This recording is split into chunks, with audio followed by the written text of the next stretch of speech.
you're talking about after Biden announced that she was going to be the vice president if he should win, then she was going around. Okay, I got it. Thanks. So Patty, I have a question. I don't understand this, right? So the guy runs in, right? He runs past all these agents, right? He manages to shoot one of them, and they don't pump him full of lead. They tackle him and put him down. Like I'm just like that's just the piece that maybe I don't understand, but I just find that kind of strange. That was my first question. You know, why is he alive, and why didn't they just pump him full? I can get it. Look, the way I rationalize it is, maybe somebody tackled him and they just said, okay, we neutralized him or whatever, but I don't know. I mean, the minute you shoot off, you just decimate this guy at 100 bullets right in. I mean, I'm just being honest, right? So, I don't understand it. Maybe Ben, you know, I don't know. They should have had Border Patrol in there. They'd have took him out. Look, let me. You stupid. Oh, that's crazy. Let me get my larger point. Part of the problem is that Americans collectively, and this is not me, I'm different than most Americans. I believe that the way we treat our politicians as if they're everyday, ordinary people who just happen to be in these jobs. And when these kinds of things happen, people are surprised at the level of access and how easy it is to breach security protocols or lack thereof. So whenever I see a congressman or a senator in an airport sitting in the regular Delta lounge, it shocks me. I'm surprised these people haven't done that. It's amazing these people have not been jacked up. But when I say things like on here and in real life, I think they should make more money. I think they should all have security details. And I think it should be more than just the people say, oh, well, they're just regular people. They're actually not just regular people. If they were regular people, my tax bill wouldn't be what it is, because these motherfuckers is taking a good five figures from me every motherfucking April. So they're not just regular people. A regular people doesn't call you back after you buy the whole 3 drinks. That's a regular person. Okay? You see Lindsey, people will you can find videos of Lindsey Graham or maybe it was Mitt Romney. You've seen it. These are the embodiment, through our vote, representational vote, of millions of people. The senators from Minnesota, California, for example, represent over 40 million people. They're not regular people. And so when we had this slapdash halfway, I don't know what y'all are saying. I went past a church. She was the sitting vice president. They had 3 cars outside. No snipers. I could have walked in the church, cried over the body, and blew up the whole place. Trent is exactly right from my experience too. Depends on the event you go to. She was sitting vice president. I said, oh my God, what's she doing at this church? People know me, know what I'm talking about. What's she doing here? They had 3 cars out front. There was no cops around. Okay? That's sitting vice president. So security can be very lax. That's all I'm saying. People want them to be treated. So just like when I go to the Walmart to get my Milky Way bars like this, or I go to the Target to get my Starbucks, because the Starbucks tastes better in Target than the Starbucks stores. I don't know, it's very strange. When you go there and do that, and I can be popped off, the way we treat our politicians to be popped off like everybody else. So they're going to get popped off, they're going to get popped off. That's what I get. No, y'all don't want to give them raises. Y'all want their pay to freeze and all that. So if they get treated like regular niggas, because you don't get raises, we don't get for that, they can get popped off like them too. We can't have it both ways. Oh my God, where's the car? Crazy. So that 5 minutes later, I will spit in his face if I saw him. Okay. Real quick, just because you didn't see them doesn't mean there wasn't no plainclothes Secret Service there. There was no plainclothes Secret Service up. That there wasn't snipers set up around the church. And there's also something called a threat assessment level. If people are actively praying for Donald Trump to not wake up every day, Kamala don't have the same threat level. What does that have to do with anything?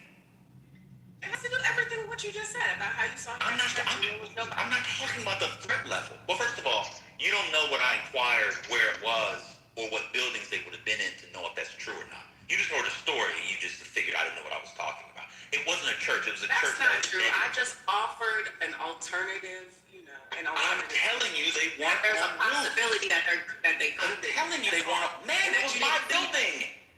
Can you hold space for the possibility that they were there to see you? Can you hold space for the possibility it was my building that I run and they weren't in it?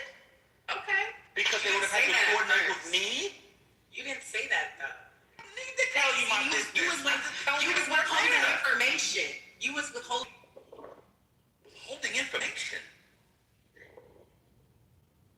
Why? Because I have an anecdote. You need to tell me my anecdote is wrong? What's going on?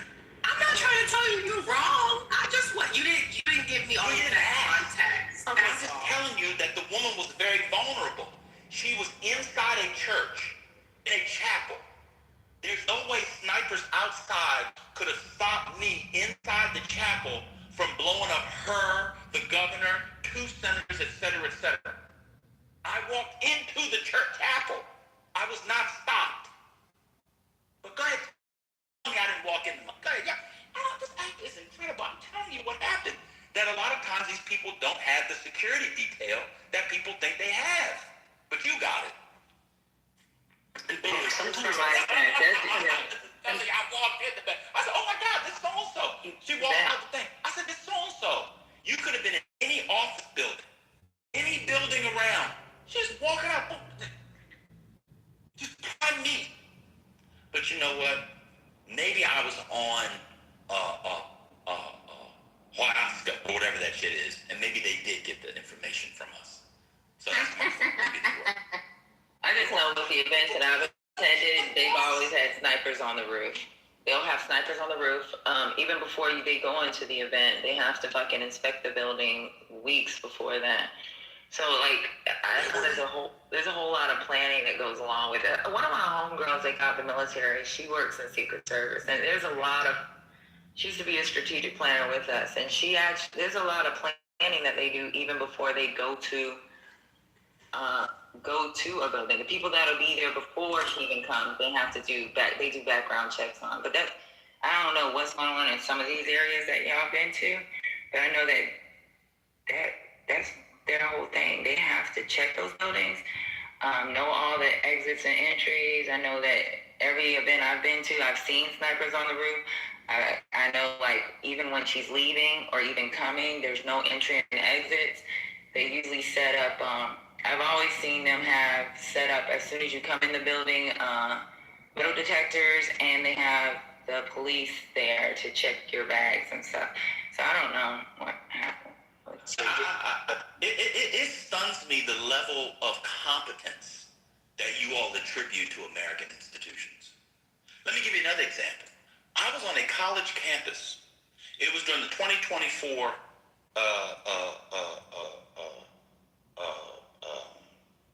campaign. I saw 10 walls. We want to make I'm not going to say the school. We make stop, unannounced stops. They put it on, they get the kid. There was nobody on roofs. They didn't do no sweeps of the campus. It's a college campus. You walk up, oh my God, what are you doing here? You walk up shaking hands and stuff. I got videos of me getting VIP. Even before that, I had to send all my identification.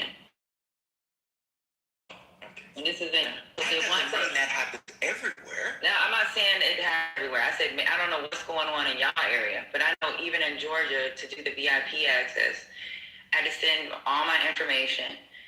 When I got there, they checked because we got there early, and it still was a fucking line for the VIP access. And I got a video of it, and it shows me going through VIP access. They gave us special credentials so that we can sit in certain areas, and they had to check our freaking IDs when we came in. So and that was before even knowing that I was getting ready to go, that before they did their background check and all that other shit. I don't know. Patty, I think it depends on the venue. I think it depends on the venue, because the venue has to work.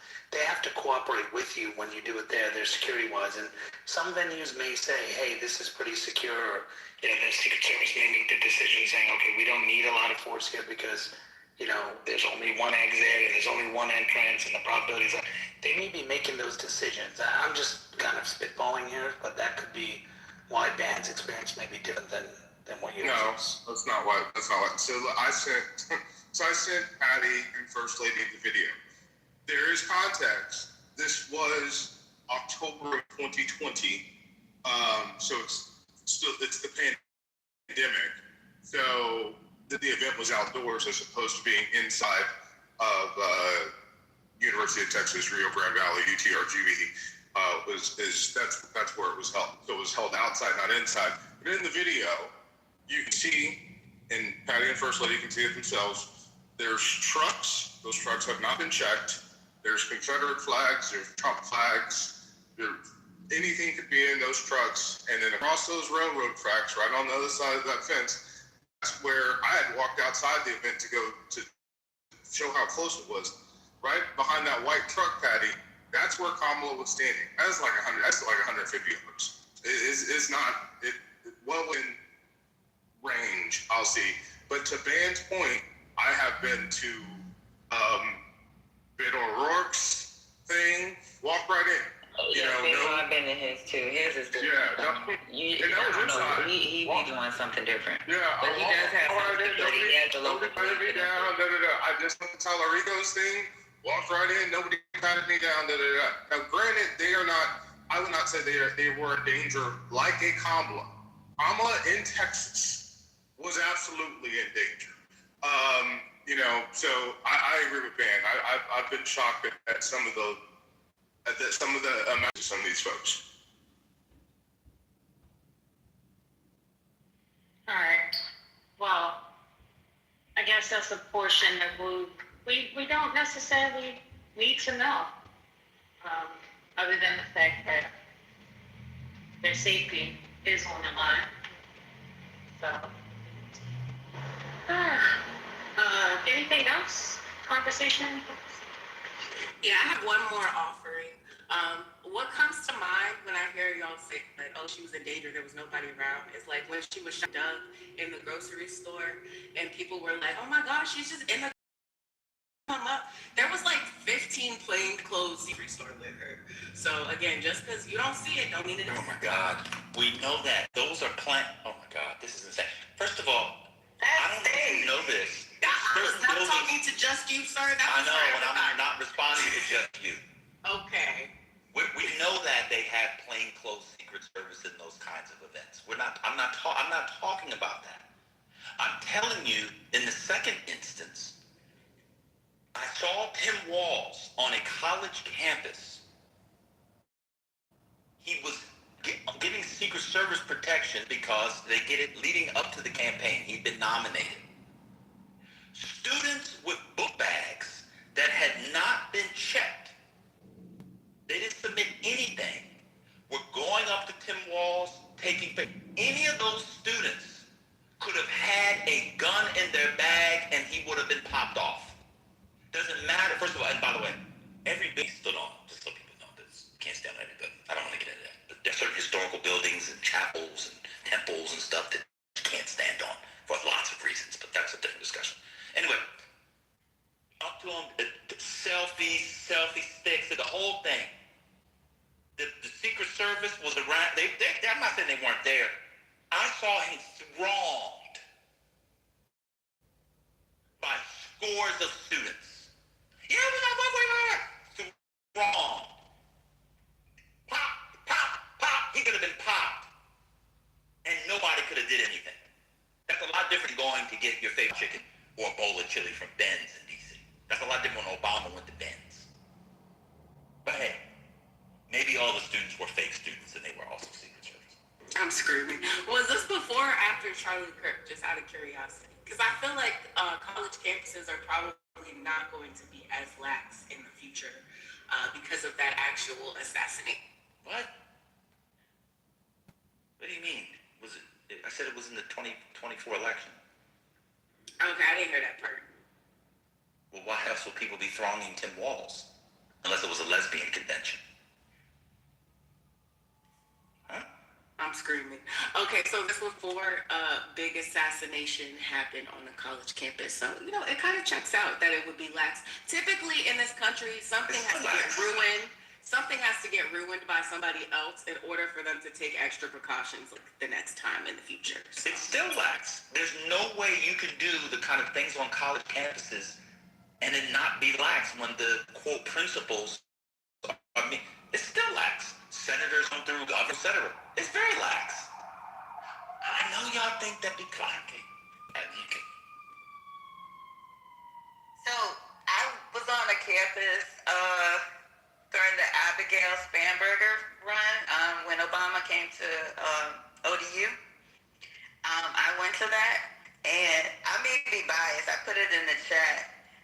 I've been to a lot of events for multiple different levels of dignitaries and principals, but I feel like whenever it's known that Obama is going to be there, it's a heightened level of security. I don't know why. I don't know if it has to do with the threat level, but it just seems like there's way more preparation in advance, and like the way his detail moves through or whatever, it just always seems like it's way more intense than any of the others that I've been in over like the past 15 years. Does anybody else have that type of comparison? Like whether it's a church, whether it's a rally, whether it's him speaking at a college campus, it just seems like it just seems like there's way more red tape, way more security involved. Yeah, I've had that problem. That's why I said I don't know what happened at their actual rallies or because we've had that problem. I went to the brunch. It was a lot of fucking red tape behind that. Like my command team. I went to 4 rallies. One of them was Waltz. It was red tape behind that, and then it was also because of the seating and the time that, and then there was a window of time that I had to be there, or I would have lost my seat. So I don't know what happened with any of these other rallies. Yeah, that's my experience. I have a question. I mean, but when you have a rally, and especially when you have like thousands of people there, that's more difficult. You cannot crowd the way you think you can. And you're only as safe as you possibly can be. I went to a rally when he first ran for president. It wasn't that difficult for me to get in. And this is after they did that heightened security risk for him. I'm quite sure that there were a few more people that were protecting him up on that stage. But in terms of the control, I don't think you can control it. And I don't care how cracked the team is. You can never control it 100%. You have to give the sense of security to the crowd, to the public, that everything's in control. And you have to do the best, you can. But 100% is never going to be 100%. I mean, I got through this. But that doesn't mean that what we've been seeing is not lack of security and motherfuckers on security details fucking up. Yeah, I mean, I think here's the thing. Out of all these years, as of last night, you have to ask the question: how the fuck did he get in? How did he get in? How did he get through? And this is the He had a room at the hotel. No, he was already there. He had a room at the hotel. Okay, he was already there. So that means that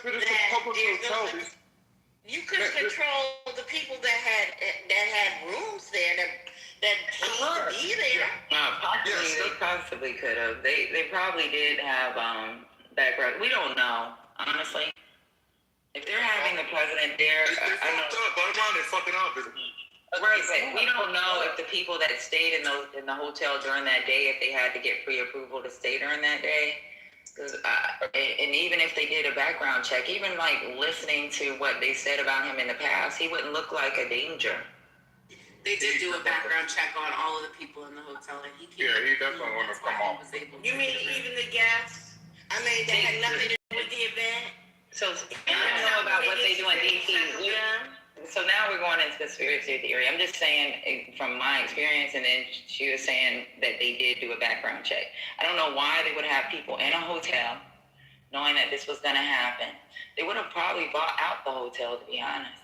They probably swept the guest list. That's what she just said. Kiana just said Swept the guest list. They That's what they probably said. had dogs. Yeah, they probably had dogs. Oh, they probably had dogs outside when you got there. Now, that's speculation. I hear nothing about a dog.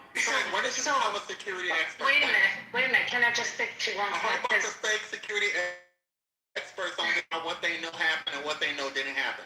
I don't understand some of y'all. So, if they know the event is going to be there, anybody that calls in and tries to do reservations during that period of time, I assume you're saying that they did a background check on them before they could actually book the, because I don't understand, in regards to why you let people, make reservations during that period of time that you know that he's going to be there. You know what I They mean? said he had a ticket as well, right? Oh, I don't know. Because if he had a ticket, he The could have one just that I just played, the video that I just played earlier said that he was. And that meant he had a background That makes sense that they would have done a background check on him because he was a ticketed attendee, and whatever background check they ran didn't give them any cause to consider him a risk for anything. But I don't know what kind of background check they ran, but usually when people are attending ticketed events at which a president or VP will speak, some kind of background check is done. Yeah, and it's not a bullshit background check. They go through Deoxy. Even with mine, when they were doing the background check, my J told me that they were doing the background check because what happens is they can see it all in Deoxy. So because I worked in a certain. One of my homegirls called me and said, "Hey, they're doing a background check on me. I don't know what's going on. Did you get a ticket or something?" And I said, "No, I'm going to Kamala's thing."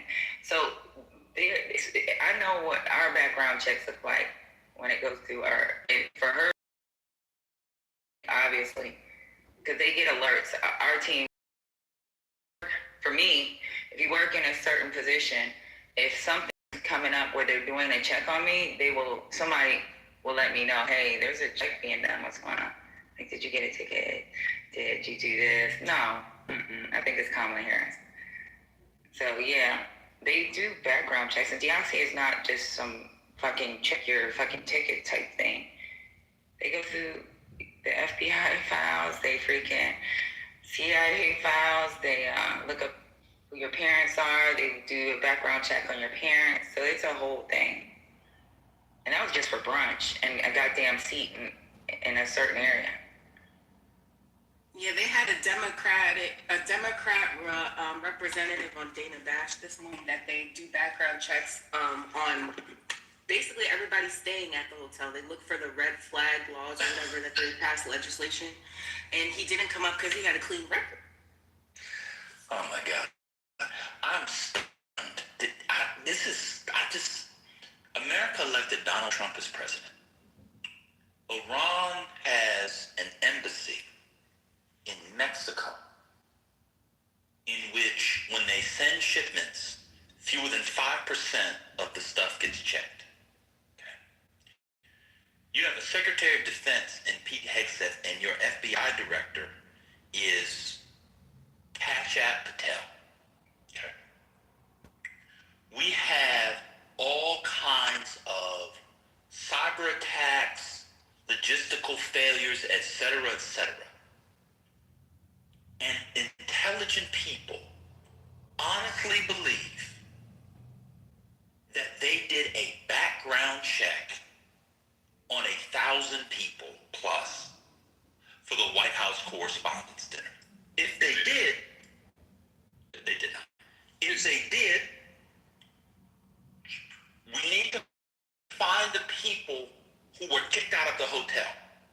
Because it's virtually statistically impossible that everyone that was in that hotel passed the background check. Okay? But What happened to people that didn't make it? Did they lose the room? What happened to them pass the background check? I don't think they just give you a room until you pass that back. I don't know what's going on. And you know what? I'm going to be honest with you. It doesn't take long to do it does take a while. But You could do a background check. There's enough people in the government to do a background check of over 1,000 people. Wait, so That's not what I'm saying. So one second, what I'm saying is, so say I go on kayak, right? To get it, it's a massive hotel.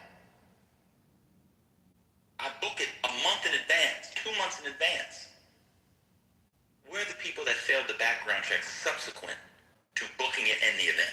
Well, they would, if you did it like that, they would just say you have to contact the hotel for this particular period of time. They probably wouldn't be able to. I'm trying to tell you. Yeah, they probably had blackout dates. Okay, got it. And you act like they can't issue a refund and say, I'm sorry, sir, you can't stay. What I'm saying is, you all think this federal government is competent. That's what I'm saying. You talk about how incompetent they are every day, and now today they're competent. Go ahead, Hurricane. I didn't mean to cut you off. No, it's fine. So maybe I'm not looking at this the way that some of the other people who believe the background check was conducted are looking at it.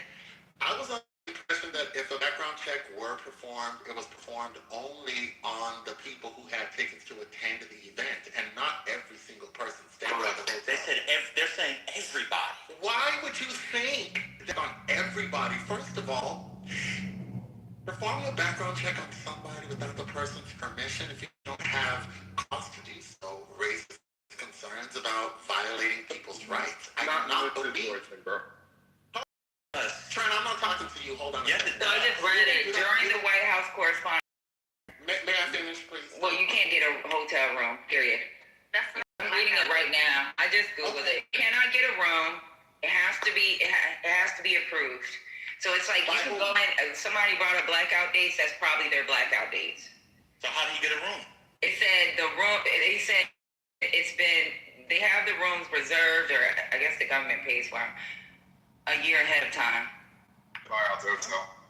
It says media organizations, sponsors, VIP delegations are the books. So he got a room through the Washington Post? So the question is, how'd the guy get the room? He just said he had a room. Let me see. It says everyone understands in the building. Wait, the White House Correspondents Association can pay for 1,000 rooms? No. So it says the remaining rooms, if any, require certain connections, invitations, and package access. So obviously they do a background check. So I don't know. We can fight with the net. Y'all can call the hotel and find out how to get a room during White House Correspondents' Dinner. It's actually saying online you cannot get a room during this time. You have to have, it says, a required connection, invitation, a certain package access. Yeah, and his sister has media connections. Okay, hold on, Trent. So I already heard a loophole that people could use if they know how to work the system. You need to have a connection. So just about anybody who has a connection that suffices for getting a room at the White House could get one. So it doesn't. His sister has media connection. 1 second, Trent. Hold on, let me get to the facts.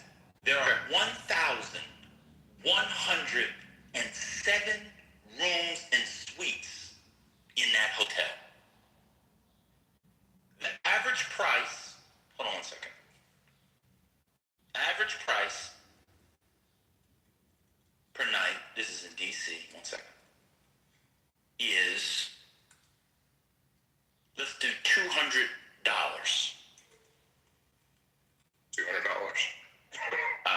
I'm pretty sure it's more than that. Yeah, You tell me. 300.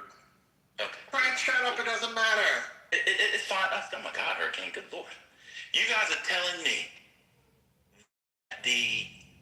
that's I have to put in fees and all that stuff. Trent, you're saying that the White House Correspondents Association bought up $500,000 worth of rooms for a 3-hour event. It didn't. I don't know if they did or not. They don't have to buy it. They just during this reserve event. it, and then the people themselves pay for it. Actually pay for it. Okay, so I got you. That's great. So that means that most of the people work and live in D.C. They're not coming in from the White House correspondents, right? So they work for the White House. It's not just a journalist thing. But even take half. You're telling me that they spend $250,000 for a 3-hour event, every year. Yeah, probably feasible. Yeah. Yeah, try really. Where do they have our money laying around? We have never heard, none of us have ever heard, in the history of this thing, none of us have ever heard that the White House correspondents out the hotel. Many of us live in D.C., they're around the internet. We've never heard, by the way, presidents do events at hotels in D.C. They've done them all the time. So This is not the only event. So Ben, hold on. I want to agree with Ben. Hold on. I agree with Ben about the back. Oh, sorry, Ben. Go ahead. Oh no, I'm sorry. I thought you were done. You were go on, Ben. Sorry. Pause. Okay, sorry. It's probably a combination. It's probably because Trent keep coming off mic and then Nav thought that you were finished.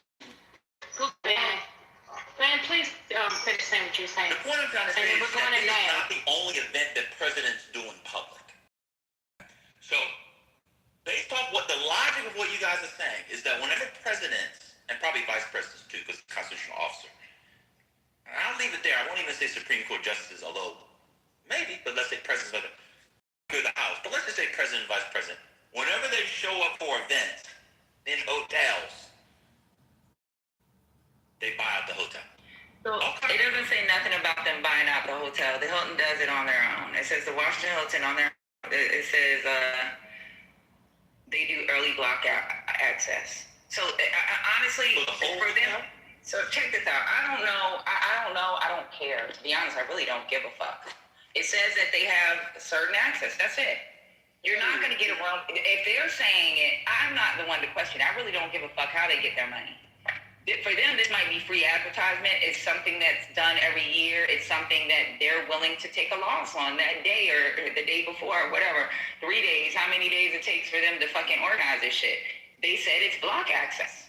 You have to have special access to get a hotel room. So Patty. Yeah, and hold on. I really don't give a fuck, to be honest. I don't know why we're arguing about how much a hotel pays or how much it's costing in there or Because you just like to argue. the hotel said that they blocked that access and it's only special invitation packages.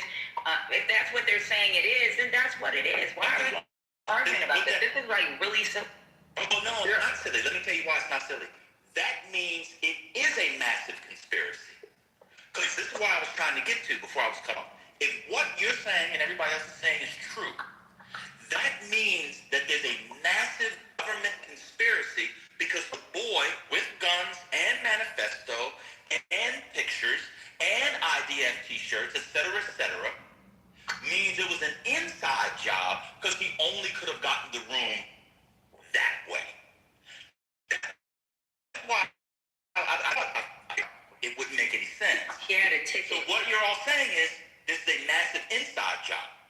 Cool. He had a ticket So as Matt might well. have been right. He had a ticket to the White House correspondent dinner as well. So what background checks did he pass to get that? So I want to What was his which access was? Can I ask you real quick? So in the style section of the Post, Mara, the writer of the article, she was there at the correspondent dinner, said no one can get in without an invitation, but you didn't need your ID. I mean, ID to get in. Get in where? To get into the correspondence dinner. So you had the invitation, right? You can go in.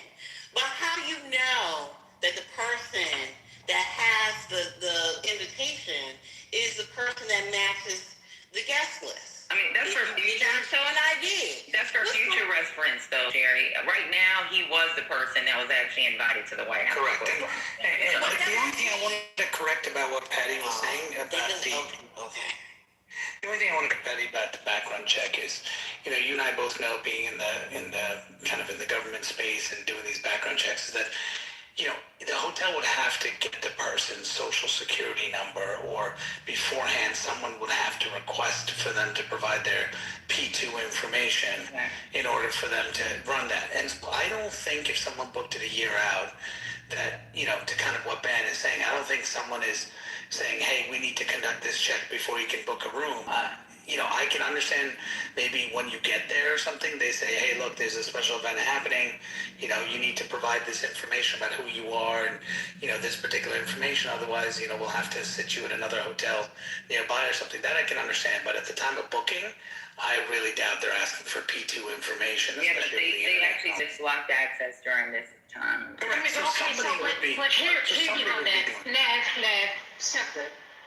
You're on the list. So whoever gets the list would then just send it out to the person. That's what I just said.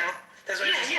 Yeah. If I'm saying if it's just a general dude booking from outside, there's no way they'll do it. But if you're right, if it's somebody giving it to you, they'll say, hey, before I can give you this room, you got to fill out this thing, and they'll send them the NBIS or whatever thing they send them for, the security vetting. I don't know if they're going to use this or whatever, but the fact is, they'll do that. So yeah, you're right. If it's given out that way, that's the only way they'll do it. But that means that he's a known person. I think that's what Ben is kind of coming at. If that's the case, then this guy was known by somebody, and somebody recommended this guy to come. And that means that, it was like that person should own up, or this guy was invited. Who the hell invited him, right? That's the key. So let me just say, man, I got the numbers real quick. Okay, tickets are $3,500 a piece. And there's 260 tables. So even if they're not, so I can't tell if they're selling the tables for $3,500. The tables are probably more than $3,500. I guess that's per individual. But that's $910,000 if we're just talking about tables and tickets. So I think that plus you're going to have, like somebody already said, Turner, Fox. They all put in for this. So yeah, it would make things pretty. Yeah, I'm reading the Associated Press. Quote, access to the hotel was restricted to hotel guests. So everybody in the hotel was not involved with the dinner. You could have had a room and not been part of the White House Correspondents' Dinner. It's literally in the Associated Press article. That's what I've been trying to say. They did not reserve or block out the whole entire hotel for a 3-hour event. Anybody that knows been to D.C., they've had it there for 50 plus years. Guess what? You can go to the bar where the event's not had and meet a lot of politicos. There's a lot of trade there. Some of y'all know what I'm talking about. That doesn't mean that the guests that were there didn't go through a background check if they were going to be there during that time period. I understand that, which goes back to my original point. Where are the people who didn't pass the background check? Because statistically, there are people who wouldn't have passed. That's my original question. What were they told? So here's the thing. If it's a minimal background investigation, right, then what they would be checking for is for high flag, right? The top flags. A person can't pass, criminal background. He may never had a criminal background. The man is a teacher. Then he probably would have I'm not talking about the shooter. Oh, sorry. Right, you're just talking about all the other people. I'm saying it's a bunch of people in D.C. who get hotels who are felons, who might have something on social media. It's anti-Trump. I'm saying that if they background checked it, thousands of people, or say 1,000 people, statistically, somebody would have been red flag. Where I've never heard of those people. They said they got a refund and had to stay someplace else. I understand that. I'm asking, where are they? Saying that they never complained, nobody's ever talked about it. That's what I'm saying. We've never seen that, which makes me believe they don't background check all the guests the way everybody thinks that they did. Because I believe the federal government is incompetent, and it's run by incompetent people. The fact that you all think they're competent and do the things that is news to me, based on how y'all talk about the federal government every day. That's all I'm saying. It's hard for me to believe that a background check was performed at on every hotel occupant. Of course it wasn't. There's just no way. If a hotel occupant was not attending the event, there was no grounds for performing the kind of background check that you guys believe was performed on them. I am so sorry. Hurricane, it said blocked access on those days. Whether you're going to, it doesn't say that you have to be, it said you can be a special guest. You have to have, it said blocked access, period. I don't know what more y'all want to access to hear. the I don't event. know what more y'all want to hear. Yeah, but Now, if you're block saying that access- somebody was lackadaisical on fucking doing the background check for the guests that were there that may not be attending, I get it. But to say that they don't have blocked access, it actually says they blocked the access during But those days. blocked access to the event is not the same It's thing not as the blocked event. access. I wasn't talking about the event. I was talking about booking rooms. If you paid attention to what I said, it said during the event, hotel rooms, to get a hotel room, they have blocked access. Period. When does the blocked access? I don't know. I don't care. Okay, hold on. Actually, we're Stay talking for about 4 this so hours, the 5 facts are hours. You important. can't just stay in a hotel. I don't give a fuck. I don't know but why I it's give a argument. fuck. To I be give a honest fuck with about you, the facts, I do Patty. agree with the point that there's a possibility that somebody might have been lackadaisical with the goddamn that's a possibility because there's been fucking investigations on fucking third party contractors that have been doing fucking the background checks for people that do need these background checks. Well, we There's didn't been need the investigations background. with third party. Wait, hold on. Hold on, we Outside didn't of need the that, if background they check. Let me say give they you some blocked the breaking news. access during that day, what's the argument? What's the argument? Well, I think you want to hear the Hold breaking on, news. let me respond to her. So Go ahead. here's what I'm here's where I'm not here's what I'm not buying. You guys seem to be arguing that the hotel said from X date to X date, we're not letting people stay here unless they can show us that they're attending this event. And we're No, we didn't say that. I didn't say that at all. All I said was they have blocked access to the what hotel. does that mean? What does blocked access mean? Tell me. You cannot get a room during that day. We're moving on. Go ahead, Trent. When Let me tell you why. Let me tell you why. This ain't the waiting room. I don't know. You don't know. We don't First, know. let's talk about move on. I'm asking questions trying to understand what Patty's saying. Well, let me just tell you real quick why it doesn't matter. Let me tell you why it doesn't matter. His written manifesto. Okay, thank you. His written manifesto, Trump administration officials, his social media was filled with Trump and anti-Christian rhetoric. His own brother contacted police in Connecticut after Allen sent the manifesto to family members prior to the attack occurring. Bro, this is false flag all over the place. Background checks. Yeah, he regularly, let me just finish it, it's almost done. He regularly trained at a shooting range and was a member of a group called the Wide Awakes. He had a history of radical statements, constantly talking about doing something to fix the world's problems. He purchased 2 handguns and a shotgun, cap tactical firearms to keep them at home and family, and their parents had no idea the weapons were there. He attended the No King protest in California. False Thank you. flag. Thank you very much. And that's the only thing I said I agree with you on is the lackadaisical, because we've had investigations on third-party contractors when it came to background investigations. Because what'll happen is somebody will fucking get a fucking ticket, and what they have to do is a memorandum, and they whatever third party we have at the time will fucking do a quick check, and then something pops up within the last 7 years, and then they'll be like, hey, what happened? Why was this not caught? Yeah, the So continuous I can see where there could be somebody did not do their fucking job when it came to the background check. But outside of that, if the fucking hotel says they block it, what's the problem? Patty, his brother called the police. I got you, and That's I not a said I background check. agree with you on the background check. I agree with you on that. Somebody approved him to stay in the goddamn hotel. So the BBC reports that, quote, there were guests at the Washington Hilton who were not attending the White House Correspondents' Dinner. The hotel remained open to the public. No blocked access for those There homes. was no block. Yeah. So they can rent a room. It just says they can rent a room, even though the hotel says they block access for. They block access, it says here, to the ballroom and where the dignitaries would be.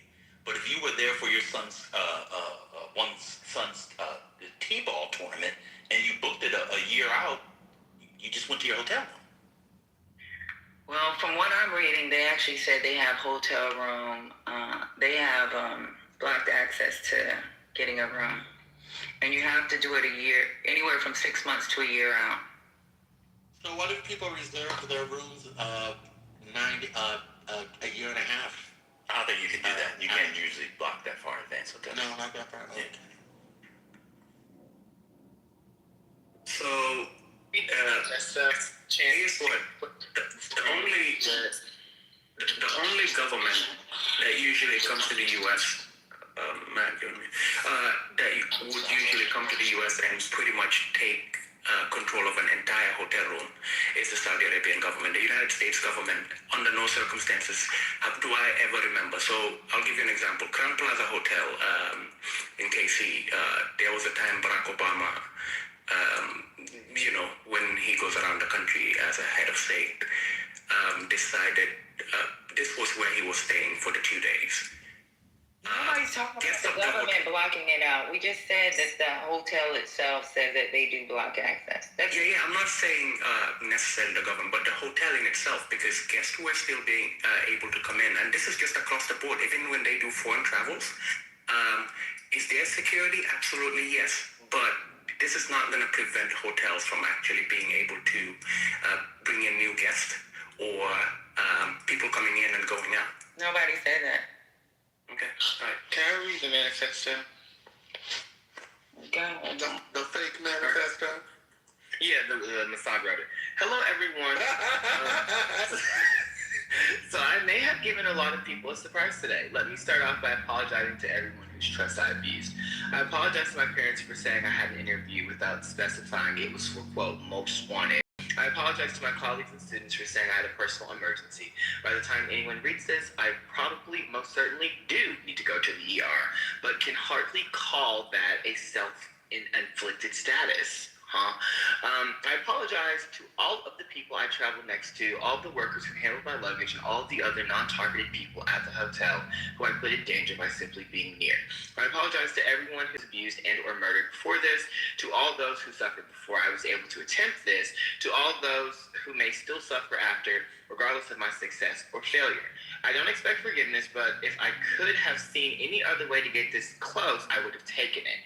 Again, my sincere apologies. On to why I did any of this. I'm a citizen of the United States of America. What my representatives do reflects me.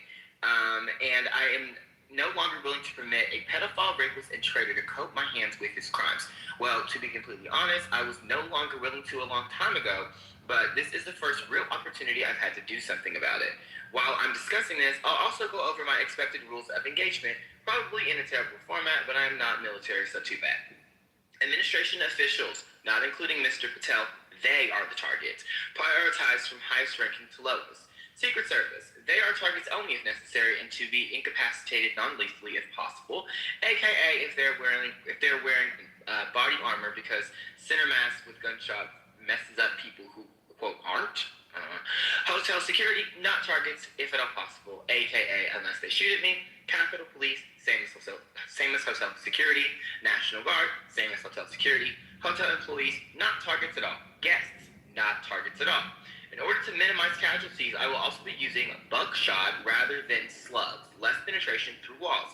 I would still go through everyone here to get to the targets if it were absolutely necessary, on the basis that the most people, quote, chose to attend a speech by a pedophile, rapist, and traitor, and are thus complicit, but I really hope it doesn't come to that. So that's his manifesto. So he was after the Trump administration officials, and not any of the other people at the event. Interesting. Okay. The besides all over this. Did he say except Mr. Patel? Yeah, he wasn't after Mr. Patel. Probably what the hell? They're probably drinking. You have to understand. They probably go to Israel, Evan, with Patel's girlfriend on the private plane, and they drank. So he's probably friends with him. Anyway, that's good. Oh, I heard Wait a minute. That didn't sound like a teacher wrote it.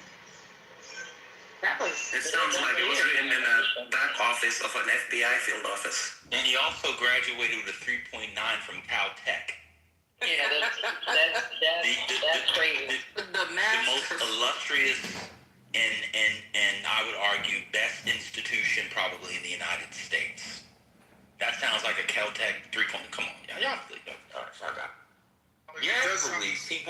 went to Caltech. Yes, he did. He graduated with a master's. It does sound like... No, the master's wasn't from Caltech.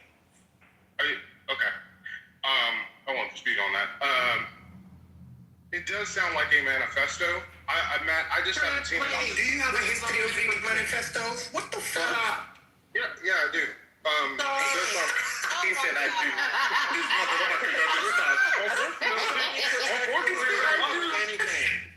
You know what? Out of all the things Trent said, him reading a lot of manifestos, I do believe it's true. Yeah, 1,000%. I read Sandy Hook and El Paso, unfortunately, to see what was behind these people. They often are very detailed about the guns they use, their plan. It's part of the psychology behind it. And you thought what you just heard was that convincing? Was similar to what you saw from Sandy Hook? There was a couple of things about the Secret Service. I mean, it was just a really weird statement about center mass, because that's actually where, I don't know, I guess somebody was shot. Where do you see this, Matt? I'm just asking, Matt, where did you see this? Because I haven't seen it. Wait. I mean, Trent, there are many things that Center mass is a that stood out to you? Not you asking for receipts. What's going on, Trent? Hello? I haven't seen... I've seen a lot of... Trent, go look for it since you haven't seen it. You're obviously behind the ball. Then go look for it. Go look. And report back once you found it. Well, you know what? The thing that's really weird is him being able to get access to that hotel. And that's why I do have a lot of problems with our third-party contractors that do these background checks. I don't even know if they're actually reaching out to... Sometimes you feel like they didn't reach out to the CIA, because we've had issues before. Not recently. I think we've been working... I don't know. But I know, like, 3 years ago, we had an issue with an individual soldier, and something came back, and he had a Yankee White clearance. So that means he can be next to the president. But the people that do these background checks, there has to be something like, I don't know, they have to be held responsible. Now, that's one thing I will 100% agree with you. If the hotel says it's blocked. But who they let into that hotel, even if they were, say for example, they had some type of special invitation that they're able to get a room just to be in proximity. Those background checks got it. They're paying money. The United States government is paying a lot of money to these third-party contractors to do these goddamn background checks. For someone to be able to fucking say, oh, he went to this, he did that. There's an investigator will show up at your house. Am I right, Nat? Yeah, I mean... If they show up at... You know they came and talked to me. They came and talked to me because this is with an upgrade on my clearance, because my daughter was friends with someone in Bahrain. Yeah, and you're in continuous vetting. That's why, because you're in continuous vetting, so they do that. They'll ping you all the time on it, and you know it's something, Patty, that it is interesting. Which agency is also doing this vetting? Because if it's DoD, then DCSA is giving a lot of these contracts over to CACI and other agencies, which is another problem, because CACI also does other contracts, and so they're doing their own people investigations, which is also kind of dicey. But yeah, I mean, so that's been a problem that I've had for a long time, is why is another contractor doing these DCSA contracts? But anyway, we can talk about that later. I had to sit in my car and talk to an investigator because my daughter's best friend, and they were still communicating through messages and emails and still talking, and she's left. This was my last check. They talked to me about, like, how do I know the family? What is my daughter's association? I was like, what the fuck does her family do? Her family doesn't do nothing. It's just they have investments in China. They have investments here. They have investments there. Like, from my understanding, just being invested in a business in China, having partial ownership, can ding you for fucking losing your clearance. Yep, and you have to report that apparently to your FSO. I mean, it's pretty bad. I mean, some of these, if you go in debt, right? I had one guy on my team who went into debt. He took out a loan for like I think like $100,000 or something, and immediately I got a ping, and it says you must provide supplemental information. He provided it, and then they stripped his clearance. I had to remove him from the contract, and then suddenly, like 6 months later, he's back on because they had a conversation and figured out that he wasn't compromised. Their feeling is that China and other nations will compromise you based upon money or whatever, and so you'll turn on the United States. Are all which is background stupid. checks the same? Y'all are acting like every background. No, they're not all the same. They're not. Okay, they're not exactly. Yeah, But DOD. anything from secret on up, even with secret, TS will go 10 years. No, Secret, I TS is think, fine. for 7 years. Patty P. But TS regardless is of the fine. fact, even if you pass for a secret, more than likely you're gonna get a TS. Yeah, but So the background checks that they performed for this event yesterday, those were not the same.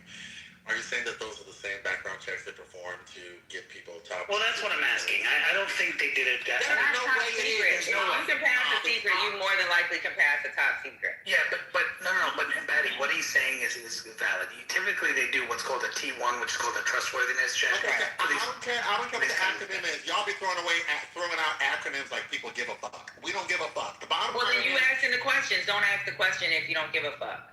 well, I'm saying he should explain shit, because when people start talking about X, Y, Z, G24 and all that If you shit, know ask, what those then things he's mean? gonna explain. He's telling you the level of clearances and what it Okay. is. So if you don't ask, then guess what? Don't answer it, because he's asking a question that he don't want to answer. So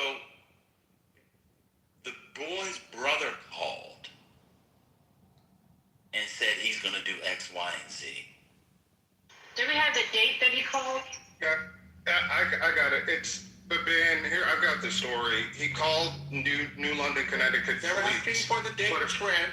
The story was being told by someone other than you. Okay, but he called the same day. Dan was but they were- telling the story. Give No, I the wasn't. date and then shut up so the band can continue. I don't know it. That's what I'm asking. What's going on? It's CBS News. I was reading why you guys were going back and forth. The brother said he literally called moments before. So as the guy decided to dart downstairs, he literally sent the manifesto to people. Like literally right before. Oh, okay. That's what I was gonna say, but Hurricane didn't want to hear it. So But you were saying all yeah, the they other only had- shit that didn't matter. That's why. And you know what? I'm gonna put the link from CBS News that I read in the chat for everybody. Yeah, but So the clearance thing, Ben is 100% right. The fucking, it's a problem. It's a problem even within our own DOD. So I can stand next to, check this out.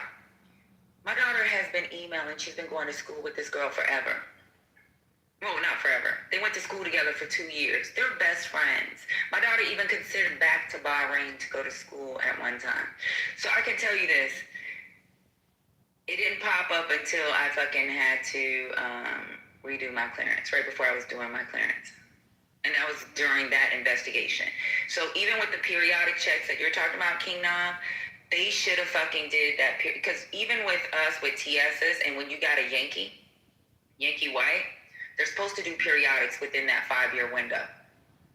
So they should have known that my daughter was friends with her. They fucking monitoring me like a fucking, like when it comes to like how I move, when I fucking PCS from here to there, they call my goddamn elementary school teacher. I don't know why. Yeah. I don't know why they didn't ask the question until it was almost time for me to renew my clearance. Yeah, I made that game. So, quick question. What was the group that he was a part of? Does anybody know about that group? We got into Intel. The Radical Mujahideen of Clubhouse. No, what is the name of the group, Trent? So we can listen. I want to make sure I know something that I want to make sure I got it right. You can just say you don't know. He read it. But you don't know. Why not just say you don't know instead of running? He said that. He said, I don't know. As if he was looking for it. He's saying you don't know right off the top of his head. He was trying to skim through. But yeah, I want to know what type of group that is. And then he just started the gun range. That was the other players.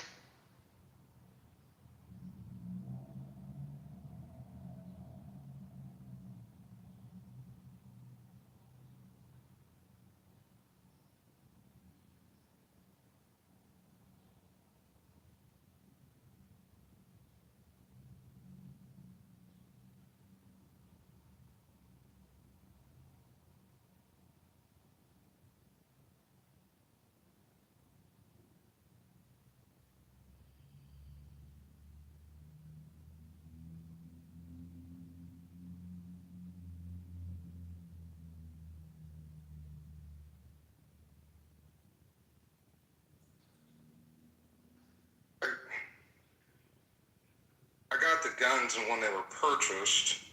What's the name of this group? Where did I see that? The Matt Wide said Awake. something about awake. Okay. The Wide Awake. Wide Awake. Okay. Yeah. And then What the kind of guns. It's a left leaning. They just said a left leaning group. I can tell you the guns were purchased October 6, 2023. He purchased a .38 caliber semi-automatic pistol from a store in Southern California. And then August 17th of 2025, he got a 12-gauge shotgun from Torrance. Both purchases passed the FBI background check, because the background checks suck.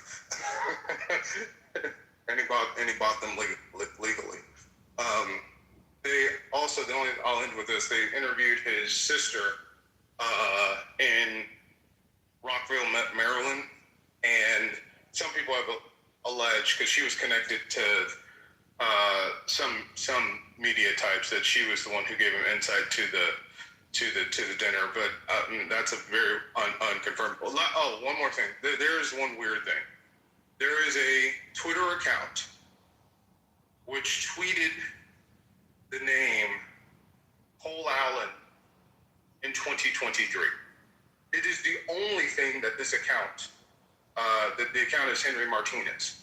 It is the only thing that this account ever tweeted was that name, Cole Allen. The weird thing is Henry Martinez is linked to the same NASA jet propulsion department that Cole Allen was a intern for in 2014. And the icon within that Twitter feed is a Pepe the Frog icon, and it's wearing a tuxedo, very simple, just like all the people, but especially Trump was wearing that day. Same bow tie, same everything. Just really Okay, strange. thanks. That's a bit weird. So we know where his guns are. I guess I shouldn't ask about the weight group again. His sister lives in Rockville, so are they Marylanders or are they Californians? I know he lived in California.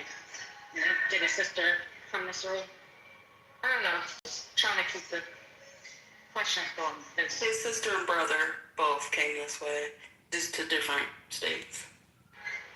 Oh, okay, so they were born in California? From the article I read, that's what it appears. Damn biracials.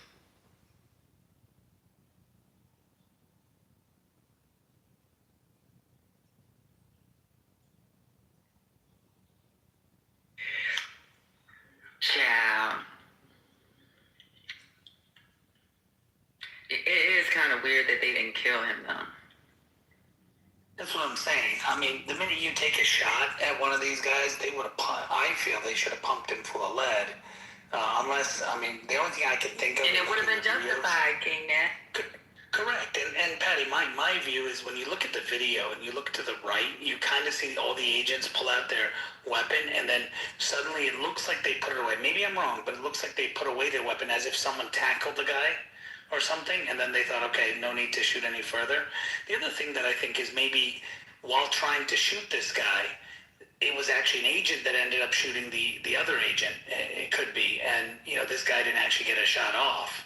And I don't know. I mean, I guess we'll find out. Was it actually agents that got him, or was it because they have... They say Secret Service agent shot him. This is fucking dumb. Because you know what? A lot of those Secret Service agents are fucking prior military, and they're supposed to be experts when... You cannot just become a Secret Service agent without being an expert. And those Secret Service agents are taught to shoot to kill. Well, that's what I'm saying is, if this guy got a shot off on one of those agents, I mean, he would have been pumped full of lead, probably at least 5-6 bullets at a minimum, right? And so, what the hell happened? So I'm trying to understand that, and I hope that comes up. I don't know. I have a question, though. Oh, go How ahead. many people were in that room at the time? Because if the guests are there, aren't you, I'm just asking the question because I'm not a gun expert, but don't you risk the chance of not only killing the person the target, but also the other people in the room. That's true, Sheriff. They were in the hallway. They were in the hallway. They were in the lobby. And from the looks of the camera, it was only the agent standing around. I didn't see many people. Wolf Blitzer happened to be in the lobby at the time. He said he was tackled by an agent that jumped on top of him. So, No, I assumed that they were trying to protect the other people, but didn't seem to be that many. Yeah, Sherry's right. When it comes to these guys, you got a lot of people, like even with my homegirl, she got over freaking 16 years of fucking constantly shooting, right? I'm not talking about shooting the enemy, I'm talking about practicing shooting. We fucking constantly practice. Like if you're not an expert in shooting by the year 10, then you're just something's wrong with your eyesight, something's going on. So if you're a Secret Service agent, they have more discipline than just regular law enforcement. They should have more discipline at least. So you're right. It's maybe they took into consideration I don't know, but they are taught to shoot to kill. Like if somebody pops off a fucking gunshot, then they're supposed to shoot center mass. We're taught center mass. If BWA was here, he'll tell you, like, we're not taught to shoot you in the arm. We're taught to shoot center mass. Every fucking range that you go to is center mass, whether you're using the 9mm, M16, M4, with a 203, a goddamn saw, any weapon you use, we are taught to shoot center mass. We're not nothing less. And Secret Service agents, a lot of them are taught the same, or not a lot of them. That is their job, is to shoot center mass, especially in that type of situation. But maybe, I don't know. Maybe I don't know what happened. Nav, I got a question. You said there is reporting, or it was said that a Secret Service agent shot the other Secret Service agent. That's what happened? No. I was just speculating. I was saying, I was trying to understand how did this happen? Like, because if this guy shot at an agent, the agents would have, that's what Patty's saying too, the agents would have unloaded on the guy and he would have been filled with lead. So I said, maybe, I was just, theorizing, maybe they tackled him or something, or maybe trying to shoot the guy pulled out his gun and then some, wouldn't do it or whatever, and somebody ended up shooting and, accidentally hit the other. I don't know. I'm just figuring out, like, how the hell does this guy shoot someone and not get loaded up with, and die, basically, right? When they were speculating on CNN last night, they said that a reason for him not getting shot immediately was because he might have bombs or AEDs, and that's why he was photographed naked, because they gotta like strip you of your clothes to make sure you're not wearing a bomb. So that could be why they didn't immediately fill him with lead. But they also reported that the shooter was dead like 5 minutes after it happened. So niggas was speculating and didn't know what was going on, period. Yeah, since I think there was a press corps that Yeah, I think looking at the video, that boy looked like Reggie Bush coming around that corner. And by the time they could react, I think that other agents, I think you're right, Patty, there's a possibility that it was other agents that shot the agent. I don't even know if he got a shot off. That's what I was saying. Yeah, well, that boy was flying. Trent, since we're speculating, I'm just gonna give my own version of conspiracy theory. The last few days, I'd say about the past 2 weeks, there's been a surge in people talking about what happened in Butler. People like Marjorie Taylor Greene have been amplifying some of this stuff, claiming that what happened in Butler was staged. What if this was just something to kind of put that to bed and remind someone? And you know who has been at the heart of the center of both events? The current director of Secret Service. I watched this conference, not the Trump one, immediately after when the DC mayor, then the Metropolitan Police and Secret Service plus I think the FBI field office person were doing their press conference. If anyone has ever seen a qualified individual, just give a press conference to give out any information, even if they don't have much. There's something that they do that communicates well to the general public. The current guy, Sean Curran, or whatever his last name is, I don't know how to pronounce it. That guy should have never been. He came from being Donald Trump's lead agent to leading a $3.5 billion agency. I have never seen anyone do that switch from something like that to become an executive at the top echelon of an agency like that. But guess what? He spoke. If you didn't speak, he sounded like the manifesto that Matt read in this room. Let me read what Maya put, because she's not going to put up. Apparently, this was more from the manifesto. Allen mocked the, quote, insane lack of security at the Washington Hilton when he arrived armed to the teeth without so much as a sideways glance. Quote, like, the one thing that I immediately noticed walking into the hotel is the sense of arrogance. I walk in with multiple weapons and not a single person there considers the possibility that I could be a threat. Quote, he wrote. He added, like, if I was an Iranian agent instead of an American citizen, I could have brought a damn Madus in here and no one would have noticed shit. Actually insane, he wrote, invoking a nickname for the M2 Browning 50 caliber machine gun. So he was not checked. But I was told that the building that I'm in where I am, people were standing on top of it. In Keanu. So he literally was not checked walking into guns in a place with the president. Not checked at all. Wrote about it in the manifesto. Had the guns. But you're telling me that the vice president had people standing on top of a chapel that's hundreds of years old, that when a bird lands on it, the roof feels like it's going to collapse. Yeah, I got it. Keanu also did a full background check. Yeah, thanks, Mike. That's what the Democrat senator from Florida said when he was talking to Dana Bash this morning. Okay, I'm not a journalist. I am not a journalist. That's what that means. You told me that there were snipers in my buildings.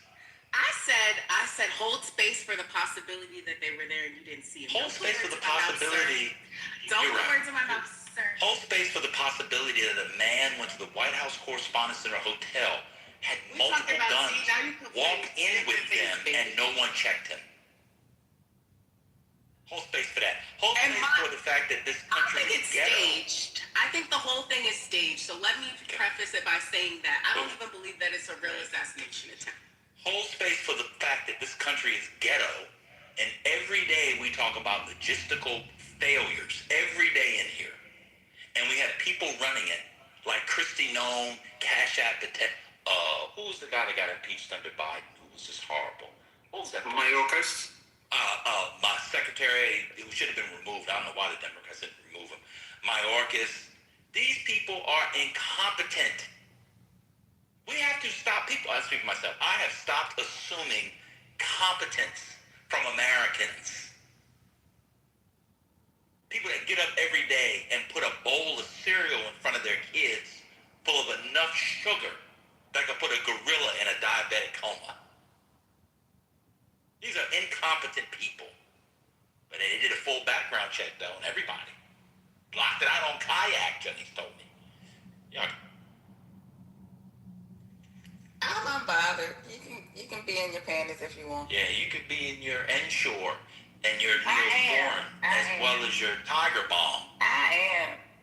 Enjoy your Tiger Balm and them crusty ass heels. Yeah, I am. It's wild that y'all would think You'll be fine. But why would you think Jenny's... Nobody was disagreeing with you. No, it's not a disagreeing. Our own anecdotal experiences, like you do often. I actually don't do anecdotal experience often. Oh, you do. No, I don't. You did. You just gave yours. That's and one. then you Doesn't got mean mad often. because somebody said you didn't have snipers on the roof. That doesn't mean often. I don't do them often. You'll be I'm fine. surprised I'm not that you pushing it back against everything you said. I'm surprised that you thought the government was competent. I never said the government was competent.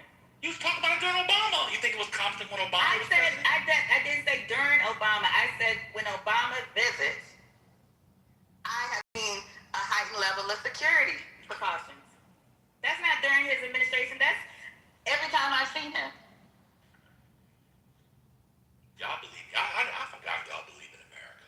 You just like to argue with us. It's cool. I'm not arguing, ma'am. You told me leave the possibility. I'm telling you what's in the manifesto.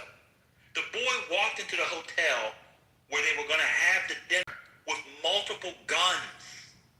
Where the president was going to be, where the vice president was going to be, where the cabinet was going to be, where the Speaker of the House was going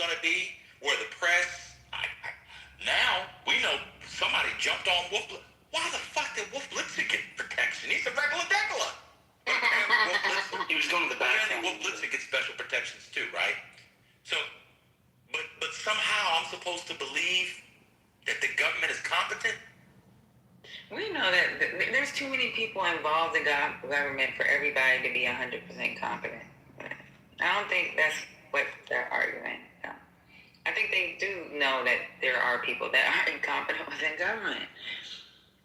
Well, it was also during the Obama era when someone jumped to the White House and made it to the front door.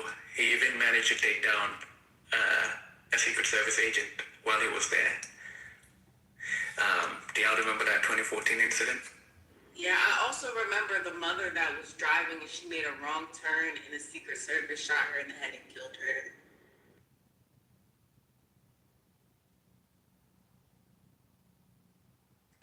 I put it in chat, sister. Georgia RFK is not only this, he's not the CDC director.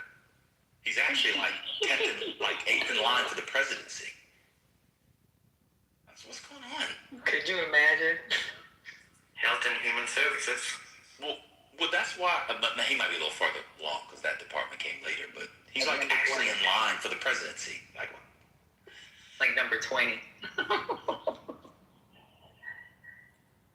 And the way shit's going these days when it comes to the government, they're just hiring anybody. It seems like under this administration, we've had problems within the government, whether it was Obama, whoever was in charge, whatever president we've had.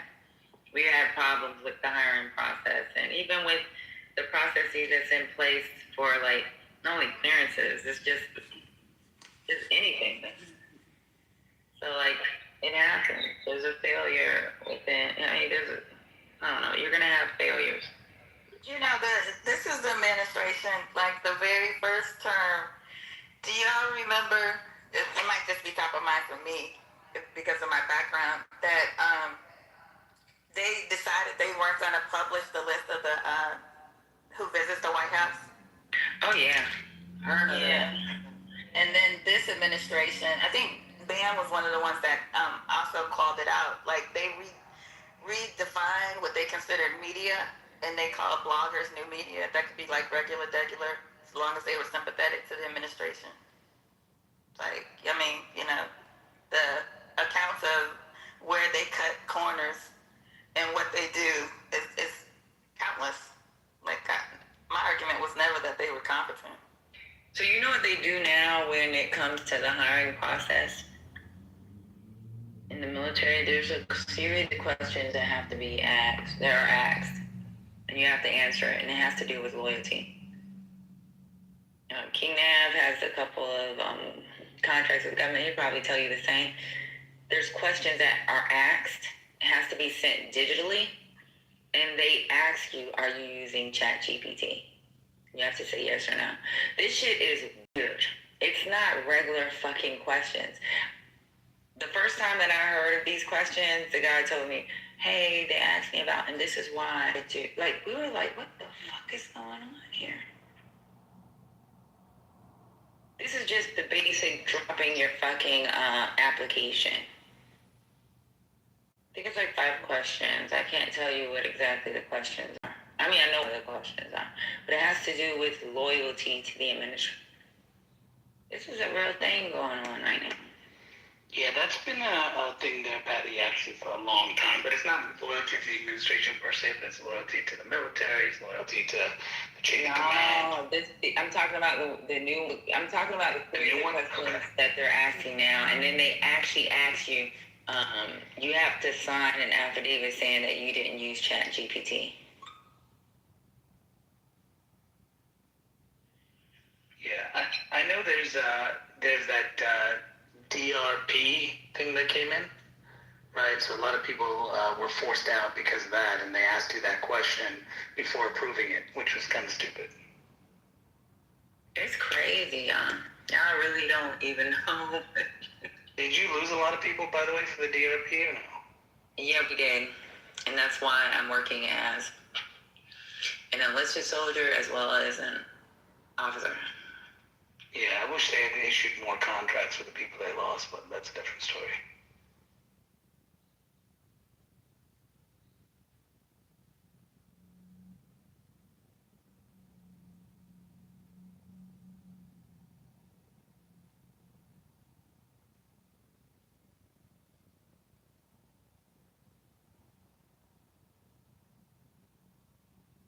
You can come up, ML. ML, come up. ML had something in the chat about the hiring process. This is a mess. Y'all really don't know how bad it is. I wish y'all could see from our side. And it's not secret, because any civilian can fucking go online, go to USA.gov. What is it? USAjobs.gov. That's the ones for the clearance. Yeah. Job clearance. So Patty, I'm doing something, so let me listen a brief. Yes, so I've been served as a couple of people's reference for them, and even the reference people, they ask you a whole bunch of questions about the people. Yeah. That is unlawful. They're asking me, do I know that they're politically active, if they're saying anything anti, but look, I'm talking about positions that are like GS 14s and 15 positions. It was not even like SES positions. And they're asking, well, one thing they have done is they've dumbed down the SES hiring process. It's a 2-page resume. They've gotten rid of the ECQs and stuff like that. You don't have to draw. It's a 2-page resume, bro. Y'all, it is a 2-page resume now. Any idiot, and some of them don't even have degree requirements. A buddy of mine told me, he goes, man, those SES most of them don't have degree requirements. Yes. So he said, they're making it sound, because I told him, I said, you guys realize that when people talk about the government, I mean, a lot of people that I work with were like my last job when I worked in government was MIT. A lot of them went to really good schools, and you didn't just see, it wasn't really smart people who decided to make the government a career. And now they're saying that you get people from all walks of life, especially people who are just coming into the government, and they're not even remotely qualified. They don't know what they're doing, but they were hired.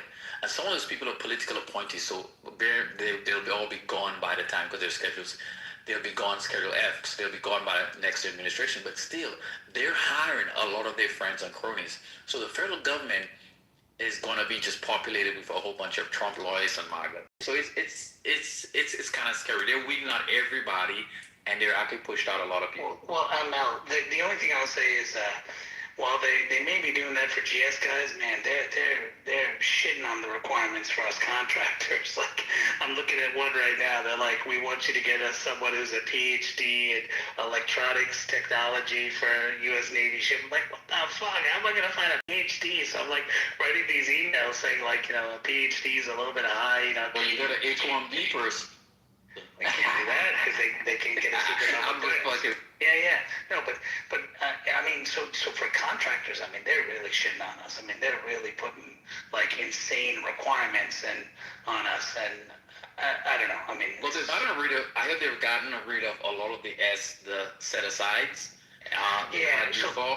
Or they're not honoring them. Well, not exactly. So, like, what they did was, there's something called the Revolutionary Far. I don't want to take a lot of time on this, but because it's Patty's room. But there's something called the Revolutionary Far, and basically, there used to be this thing where if you're in the 8A program and you have a contract that's in that program, once 8A, always 8A. You can never get it out. That program's always going to be set aside for 8A. So now they changed it, telling contracting officers, hey, use one of the other set-asides, SDVOSB or WOSB,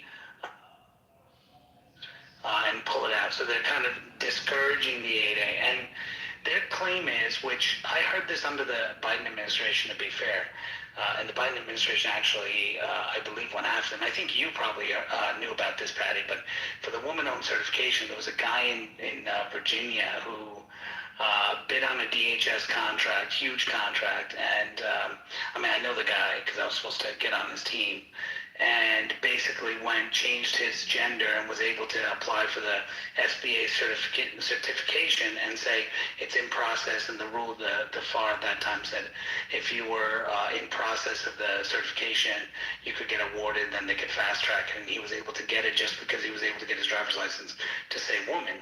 And I told him directly, you're not a woman. He said, prove it. I was like, well, I mean, you said I know because you're living as a man. Yeah, but I decided to be a woman. And it's like, okay, well, so he ended up getting those kind of, so I think their view is, right or wrong, their view is we're eliminating, fraud on that. Also the 8A program, that's, I gotta be honest, like, it's a great program, but there need to be more controls in it. There's people who are like making their wife, like, okay, filing taxes separately from their wife or whatever, then registering the business in her name, and she's under a certain asset threshold, but they're really multimillionaires, but and stuff like that. So Oh yeah, Naveen, everybody cheats. Oh yeah, no, Everybody cheats. I know that. So, in those programs. so there was always talk from the SBA, even under the last administration, like the Biden administration, of regulating these. I think the way Trump did it is wrong with the revolutionary far, but they had been talking about doing this for a long time. The interesting thing is SDVOSB is being pushed like crazy, service to service, which is why I told Patty, as soon as you get out, you let me know, we'll register your business, and we're bidding, you and I bidding together on everything. So, it's an important feature, and so I'm getting screwed because I'm just a small disadvantaged business. So Naveen, so you no longer 8A because you've been in there for a while. You should have aged out by Actually, now. I never got 8A because my dad made too much money. Yeah, my dad made too much money. his dad actually had contracts with the government before. Oh, I see. I thought you were on. Yeah. Well, you could apply by yourself. Well, now you already make too much money, so you can no longer do that. But the thing about it, like 8A, I mean, people aged out, and there's also a money threshold. When you reach an asset threshold, you also fast track out of AA. But the thing about it is that, I mean, I know of a lot of minority businesses who actually got their start as 8A and actually grown into actually really big businesses. So I know a lot of white guys who put their wives on as part of the ownership. And that's what I mostly talk about this? Hold on real quick. So we could talk about this separately. Y'all, Nav is a real person, and those stories are real. I know Nav. That's why sometimes when y'all attack him, I let chill. Okay? It may not sound like a real story. You say you know him. No, you don't know him. I do. Thanks, Patty. Yeah, now it's real. I mean, he's real. He's been about talking about contracts for like years. Yeah. He's real. His family is in the government.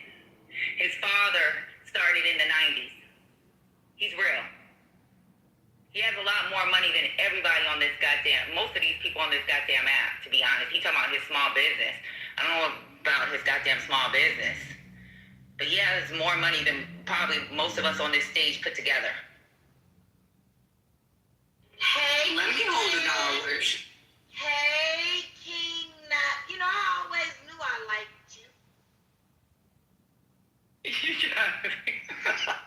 He's looking for an investor. I'm sorry, but I just had to say that because it's like people are saying that I know him and this story doesn't sound real. Yeah, y'all really don't know now. I know him. Thanks, buddy. And First Lady, sorry to nail the room on talking about government contracts. We should do another room to talk about that at some point. That'd be great. Yeah, this is not something we can really talk about in here. Because it's not, they're not versed on 8A or... I wasn't even reading that one. Honestly, Lady stays on mute, but she knows a lot about these goddamn contracts as well. Yeah, and First Lady, if we could bid together, send me a message. I'd love to. We can talk later. Okay, babe.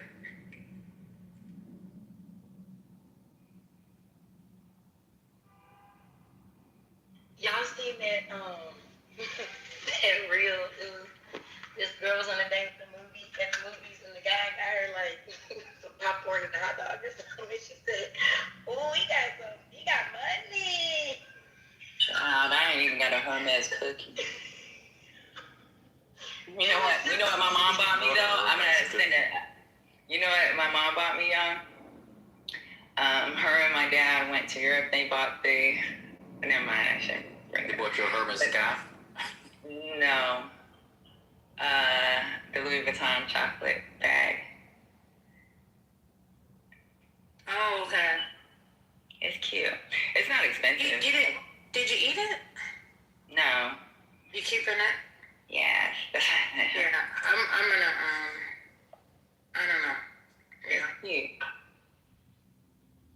But it's kind of, the handle's broken because of, I guess, handling. Yeah. But I'm keeping. Well, you got First Lady all excited. You said Hermes and Louis Vuitton, and First Lady popped up. Yeah, that's me. Yeah. No. Only one can dream. Yeah, I be dreaming. She's like, that's my next bag. I would never buy Hermes. I would let somebody buy it for me, but I would buy it myself. All the others I can get for myself. Thank you very much. But So, King, I have one question before we go into the contract. I haven't looked at it, but I just heard that even the RFP and RFI process is different now. Is that true?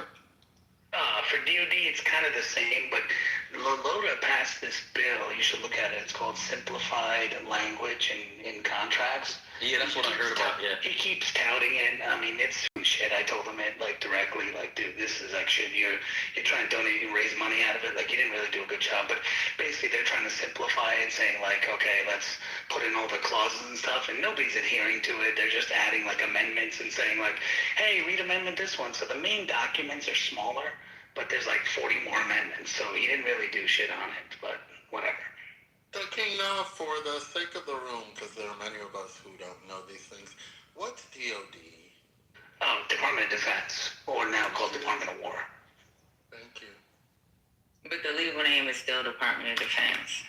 Well, actually, like all these acronyms, those of us who are not bureaucrats, we don't know this shit. Like y'all, we're acronym kings. We don't know. Y'all just be speaking weird language. Let me tell you. It's hard sometimes when y'all be Z3 and G, B2, 4, BC, TS, and all that other shit. Like, y'all gotta break this shit down for us, because we don't be knowing. But now that you ask like that, I'm sure they'll be willing to do so. Go ahead now. Well, I was gonna say I'm gonna be honest with you, Hurricane. If you don't know about the B13 classified, okay, G14 classified, then you just have to, be more researched. This is classified B613 paperwork.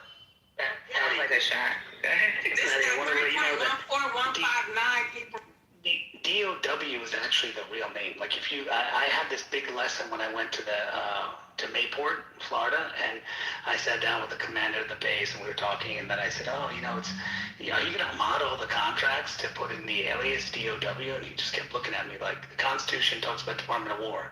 Department of Defense is an alias. And I said, oh, so why is everything called DOD? He told you that? That's what he told me.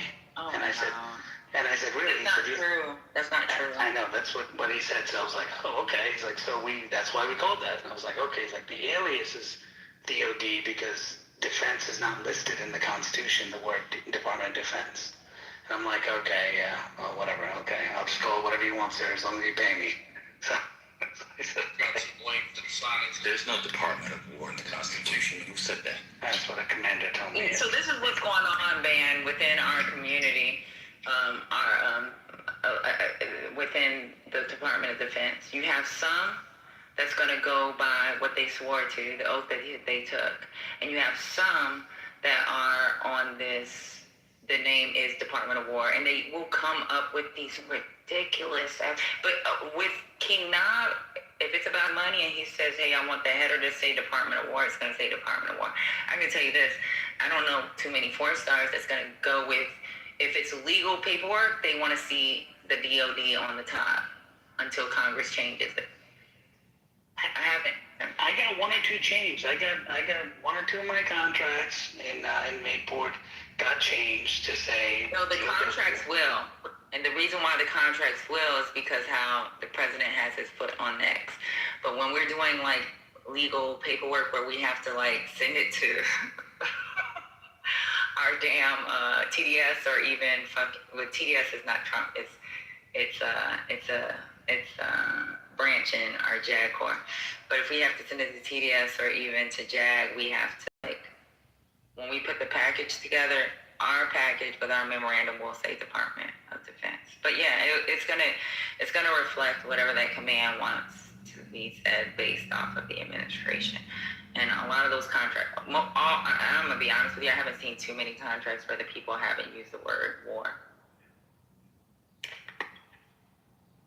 And that's to get influence, I guess. I don't know. It's also to get money, because a lot of commands are like begging Hegseth and calling him every day, hey, give me money, and then we have these things to fund, It's like, oh, so, I mean, I'm sure they're calling saying, I'm calling from the Department of War, whatever. Oh, okay, yeah, sure, I'll talk to I'm calling from DOD.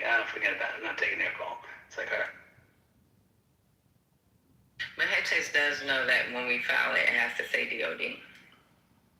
And then, but you're right. I think it's a play. I'm sorry, First Lady. I know you vouched for Brother King, but until Trent comes in here and acknowledges that this is one of his informants, I just can't trust either one of you. We go with Trent's word around here.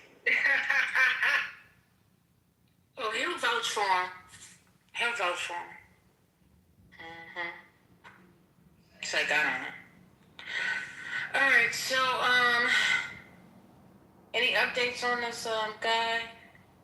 Did they turn him loose?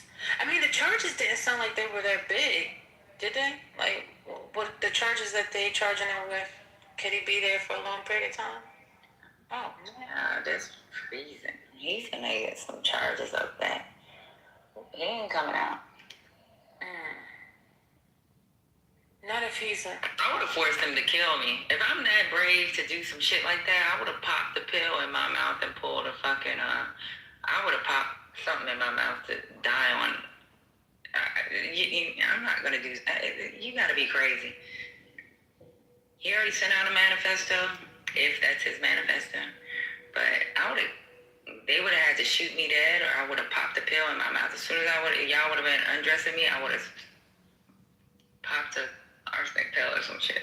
Patty, can you say stuff like that? No, that's the truth, though. I can say that. Why? If you're doing something that's stupid, go ahead and just die.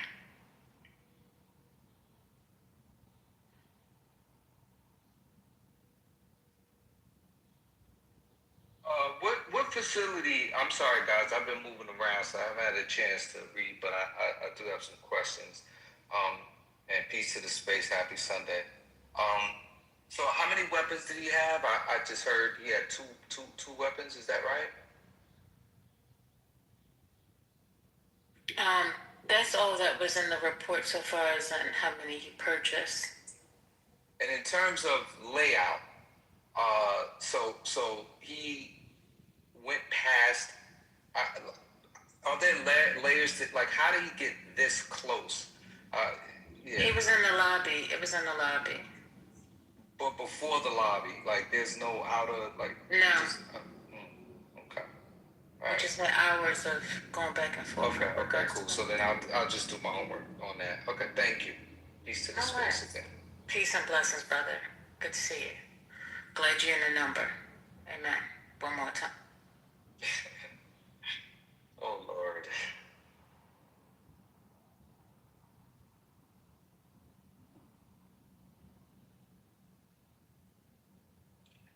And to the military people, the minute stormed the stage, right? Like, I saw clips of these guys walking through with the guns, right?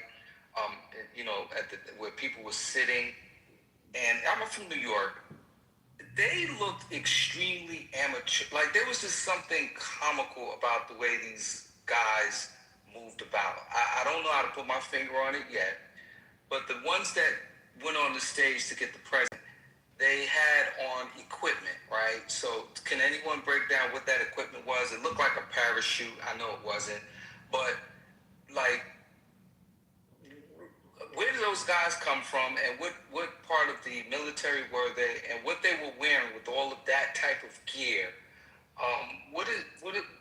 Can anybody talk about the equipment that they were wearing when they went on stage? Because it seemed like they were, like, ready to jump out of an airplane. I'm no expert on these things, so can somebody just talk about that? I gotta look at the picture again. Let me see if I can Google it. Yeah, when they went over to the first they moved Hegseth out, and then I don't know, it seems like he didn't know how to get out of a chair for some reason. That's a whole nother story. And then they moved towards the president who fell. I just realized that was him falling. Again, I'm seeing different clips. I'm going to piece this shit together once I get settled later. But Yeah, I was wondering who those paratrooper, like, I don't know what their uniforms were, what they had a lot of shit on. And just the way they... You talking about the all black with the black rifles? No, they had on green. They had on all green. I didn't see that. Green. Yeah. Look, I'm gonna see if I can find a clip. But I was wondering about... Yeah, I was wondering if a military expert could tell us what they were wearing, where the hell they came from. That fast, wearing all of that.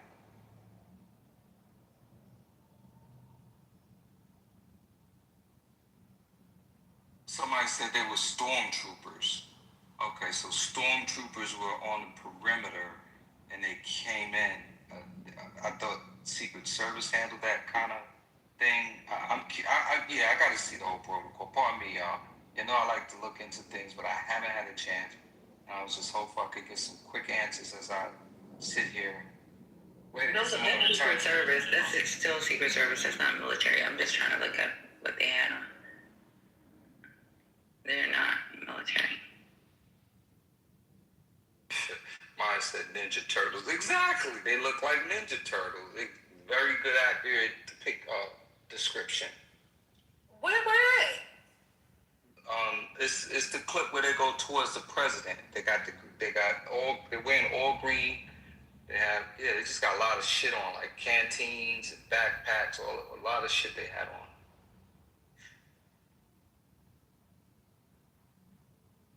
Let me go to CNN, IG.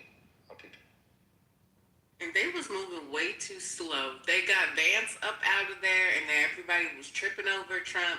You got Melania going under the table. They look like they never did an emergency evacuation drill ever. Yeah, you know what? The ones that were green is quote unquote like their own form of special forces. So.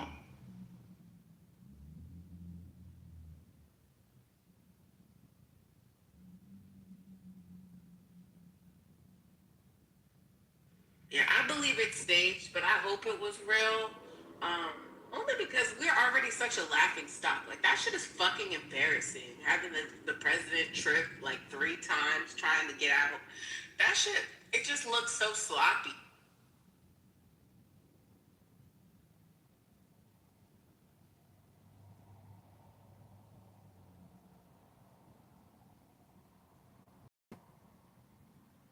I don't know what videos y'all watch. Y'all must got some. And not to mention the person that was killed in the process. Who got killed? Nobody died. That was fake news shared. Oh, okay. All right. Okay. Yeah. Some journalist was they just wanted to be first, and they were saying the wrong shit. Somebody said something. Yeah, I don't know what video. Maybe I need to keep looking. I'm looking at the video. I don't know. No, I did see the stormtroopers. I just posted the clips to the CNN clip that came from their page. I didn't vet it, but it's from CNN. So I don't know. Maybe I was a little tipsy last night, but okay. I'll try to get another viewpoint. But that was. So he's for. I don't know what the hell was going on in the clip. You guys got to understand. Like, you know, you're in Carmine's, you're chilling out, you look at what is happening? I don't understand. Well, I'm just sharing what my experience was when I first saw what was going down. That's all. So, nothing. And I saw 2 angles. I saw the one from like where everybody was sitting at the table, so like the stage is front and center. And then I saw one that was like from backstage from the side, and that camera person was way too calm. The camera wasn't moving, they wasn't running or nothing. They literally just honed in on JD. You see JD run, and then you see Trump fall on the other side. So how you ready with the cameras like? I don't know. It's a correspondence dinner. I mean, those people, I don't know. They are depressed. I don't know why they wouldn't be. Is there a restriction? But wouldn't you be like nervous that there's an active shooter, and if you have your phone out, like some didn't know that it was an active shooter. some thought it That's was true. Trump. They did say it was broken plates and stuff. Yeah, Trump said I it. forgot about that. Yeah, Trump said it himself. He was like, "Oh, I just thought, way to drop some plates or whatever." Because that's what I was saying at first. I said, "Oh, yo, it's just nothing. It's nothing. It's just plates." Because that's how they were making it sound. And then it was like, "No, we actually have." There was a lot of shootings, and then Caitlyn gets on there. Shortly after, it was like, "Somebody is dead. The shooter is dead." I was like, "Huh?" You know the message lady sent me. And Caitlyn was supposed to get award for her journalism. They I thought she was talking about dinner. I was like, what are you talking about? You see what happened at dinner? I was like, what happened at your dinner? Like, did you send me a video and I missed your dinner? Silly. He was like, "Oh, that dinner." Read your question. Did you see what happened at dinner? I said, damn, did we have dinner together? What's going on? For somebody else. I was confused. Was definitely having dinner. I looked up at the TV. I'm like, wait a minute. Like the shit was just so unbelievable. Having a great evening. I looked up. I see what I thought was a naked man laying on the floor. But then when I got closer to the TV, I saw, I thought it was a white guy. And then now later examination, I'm like, oh, it looks like he got a little kink in his hair, and he looks like a really a black man. So it was just like, don't do that. So that's a white. Oh, okay, there we go. That's what I want to hear. That's another Luigi Mangione. He got that's what I want to hear. Thank you. That's what I want to hear. That's a black man, y'all. That is a black man. He got some kink in his hair. That is a black man with a Caltech education.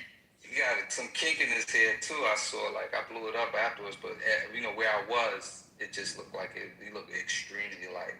Y'all need to stop gatekeeping blackness. I was disappointed, when I looked at it close, I'm like, fuck, he looked like he could be from the DeBarge or one of them. Like, he just looked, oh, man. I don't know, Patty. They said Kamala ain't black. Oh, you right. They said Kamala ain't black, so I guess. And you just ready to give everybody a black card. Stop it right now. I rebuke that. Oh, he's black.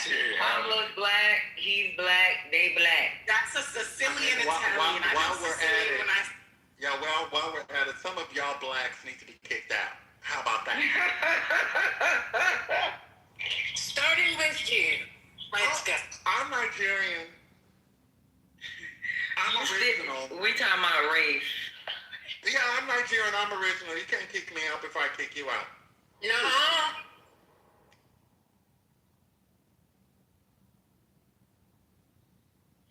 I'm black.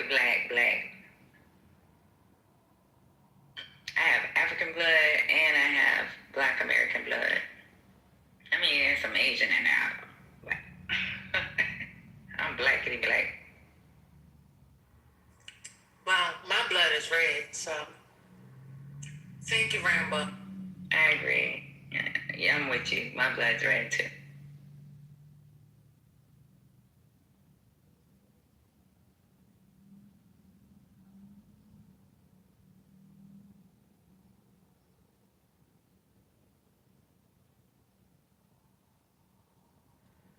So, is this a distraction from the Iranian war? Or that's what people are saying, but I don't even want to believe that, y'all. I know the motherfucker's sick. I think he's demonic. I really don't want to believe that. I don't. No. I'm not saying that it was staged or anything. I'm just saying, are we now focused on this? Have we gone back to the Iran war? I haven't heard it. Well, I'm not saying that. I don't want to say that. But you know what, though? It could have been.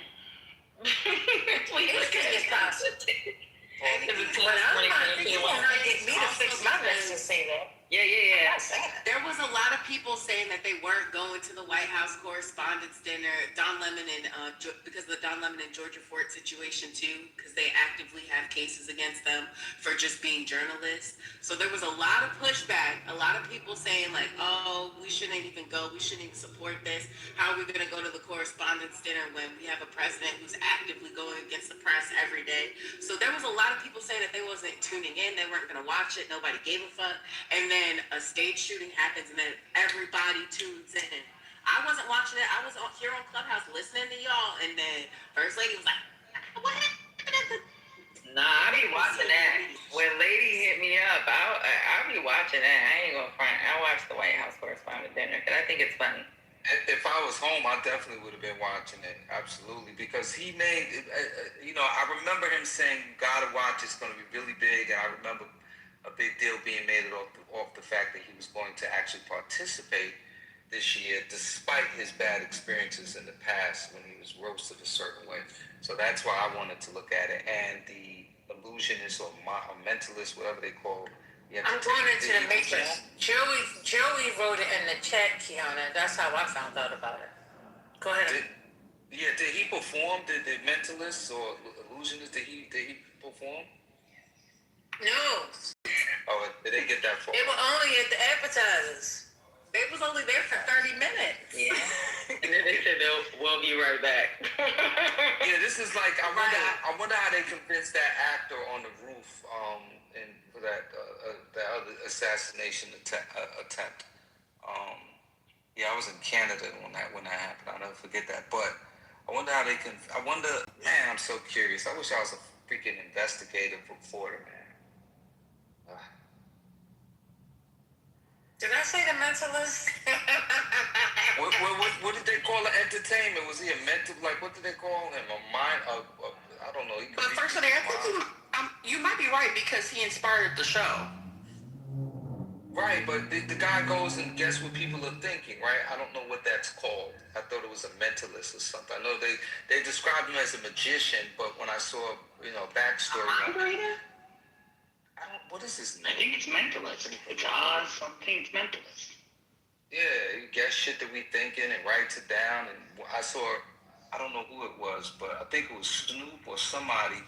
And he actually crossed out the first thing they were going to say, and then he put what they actually said. So the people seemed genuinely surprised by his ability to do that. So, I think that and it's also weird because apparently he was delivering a note to, apparently backstage there was something with Carolyn Levitt where he was trying to guess her kid's name or something, and then he came on stage and shared it, and then that's the exact moment when they came over and said, hey, there's a shooter or whatever, and I was like, wow, that's weird. So he didn't predict this. He didn't anticipate that someone would. He didn't get no energy that this shit was gonna happen. I don't know. Did y'all see that picture of Cash Patel in the back? He looked greasy. Something I don't know what it is about the guy. He looks like his head is gonna explode. Every time he just looks like he's like in a cartoon. It's just like he's gonna get so angry and red, his fucking head is just gonna explode. That's what he looks like. And then he proceeded to practically pull out Trump's penis and like get on his knees and commit fellatio. Like, what was that about? He was high. Yeah. Do y'all remember Teen Mom back in the day with Kiefer and Janelle, and Mama Barbara come out, hi, you're all high. They're high. Do y'all remember Bronx Tale? Wasted Talent? Yes. He's wasted talent. Mr. I'm not an alcoholic when I'm at work is wild. Like, I listen to his statements like... I'm going to be honest with you. If you work directly for this administration, you ain't going to turn into an alcoholic. Yeah. So, I don't know about alcoholic, but I'll probably turn it. I don't know. I'm fucking screaming.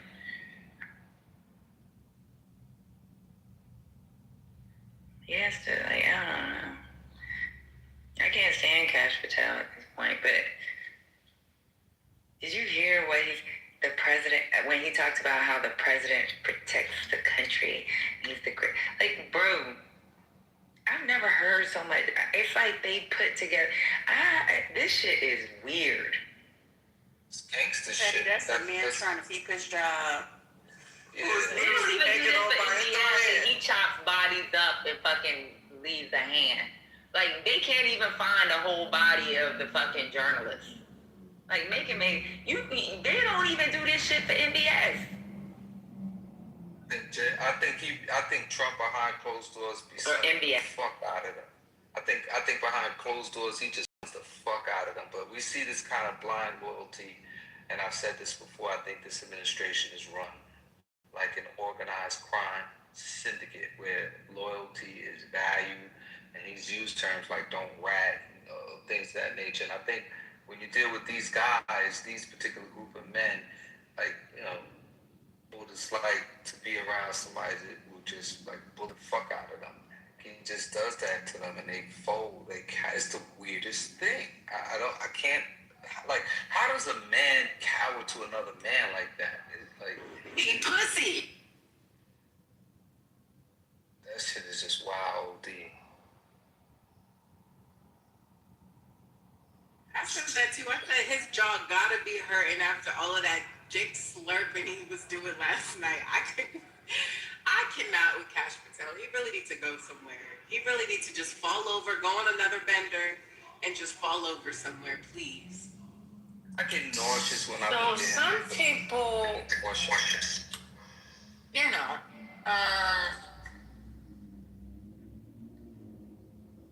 you go. I don't know. It's one of those things. You know, you got a boss. You know, the boss is a little, out there, and I think they feel like they need to protect him. I think you had the young man earlier this week. He came in and he was like, the more y'all talk about him, the more I love him. Like, I think these people are at that point, whereas they feel as though they need to protect him at all costs. It comes across as ding-a-linging, licking, or whatever you guys call it. But to them, it's just them thinking that they are being a loyalist to him. So, yeah. But they be going too far. Very far. Yeah. I mean, imagine having a job. Last week, the week before, they was all turning on him. Tucker Carlson, all of the right-wing podcast bros, they was all saying, like, damn, I'm responsible for this shit. I helped him get elected. And now it's going to be like, oh, damn, they tried to kill him again. And that's how he's reeling in his base. And that's how I think it's a fucking stage. I still think the whole shit was staged. And I'm say that until that word. It's undisputable that it was.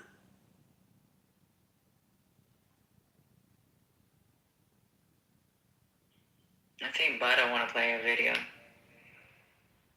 Yeah, click that link if you can. I ain't clicking that. That's a Facebook link. Yeah, that's how the shit be scaring me. The way you say click this one. Yeah, the Facebook, that shit is like a red flag. No disrespect to your source at all, but yeah, Facebook spooks me out. All my old friends are on there, like from back in the days, and you can play it. You can play it, but if you say click this link, that shit be that shit take me back. I be like, fuck that. It might fuck up your whole algorithm, man. After that one click.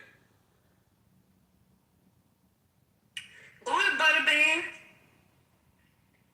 Where's she at? Did she come up? Butter. Yes, I'm here, but don't know if I can. Okay, so this is what you do. You're on your phone or you're on your computer? I'm on my phone. Okay, since you're on your phone, those three dots at the top, you're going to see something that says audio quality. Click on audio quality and go to music. Once you're in music mode, come out of that, go to the chat, click on your own link and play it. And stay off mute, we can hear it. Okay.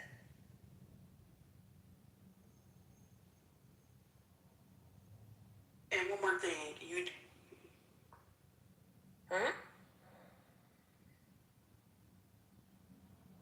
Just make sure you're in music mode.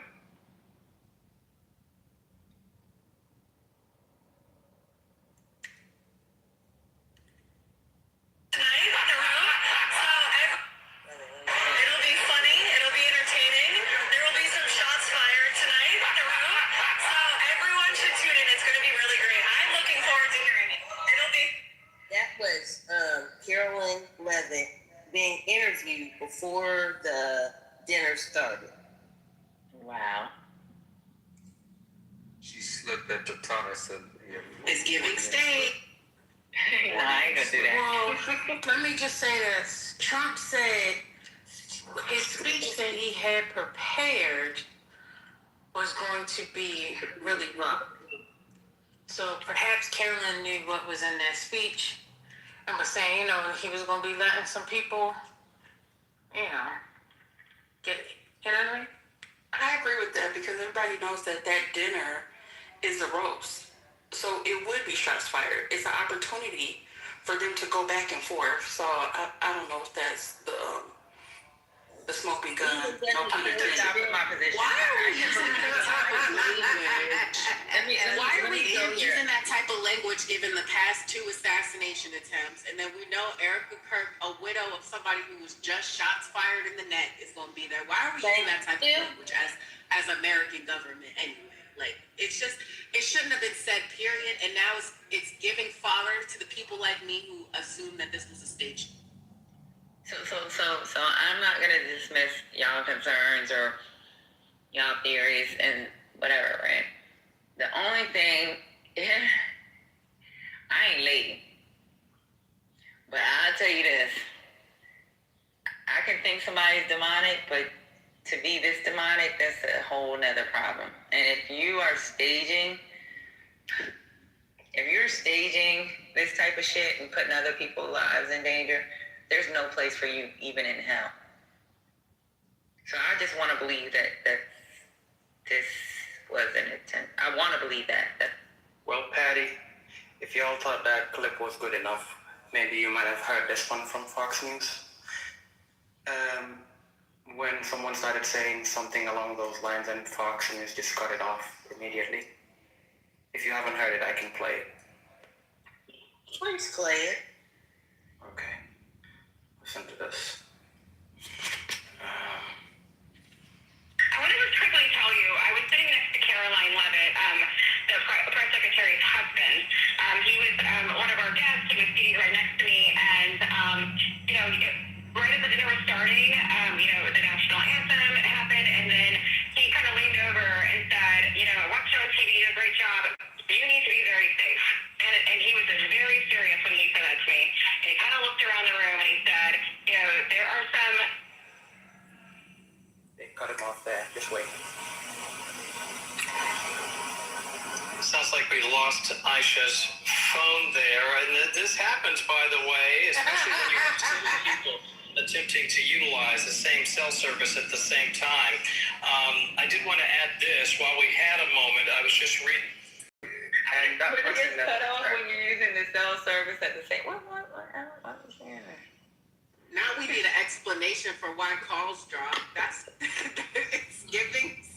But they were saying right after it happened yesterday, when they were interviewing reporters that were on site, they were all saying that the connections was tough because I guess they did kind of like blockage, I guess, of the service signal inside the building. That makes sense. That makes sense.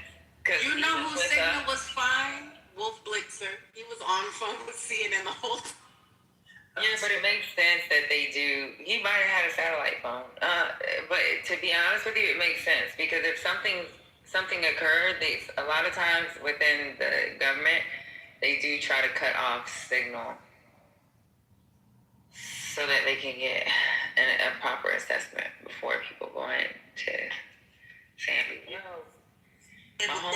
But they don't do like some kind of a search for weaponry in a way that they don't, like, they're at the White House dinner and they don't have a process or protocol to make sure that no one has weapons. Or do they? It's just a question. Sweetheart, you about to open a whole nother can of worms. Yeah, we have massage and we just got out of this. And it doesn't really deserve really a response then, but some thought. Like, it's too many things lining up for this to be real. We gotta stop this stuff. We gotta stop saying things aren't real. Because then you sound just as crazy as some of the wackadoos that said COVID wasn't real on the other side. Butler was a real event. A person died. Trump was nearly killed. If he doesn't turn his head, he's not president. And the assailant in that his ear was fine. Not somebody. Yeah, I get it. But there was a man who died from a real bullet, and the Senate was looking to kill either Trump or Biden. So it's perfect to put up this is somebody we want to put up as a for the love. Look at God. You see how God works? Unfortunately, hold on, just let me finish. Unfortunately, You're in the matrix. We can't hear whatever you're saying. Mute up. I'm on the border. I'll come in there real quick. Unfortunately, all three of these debates. We can hear you, Clint. Okay.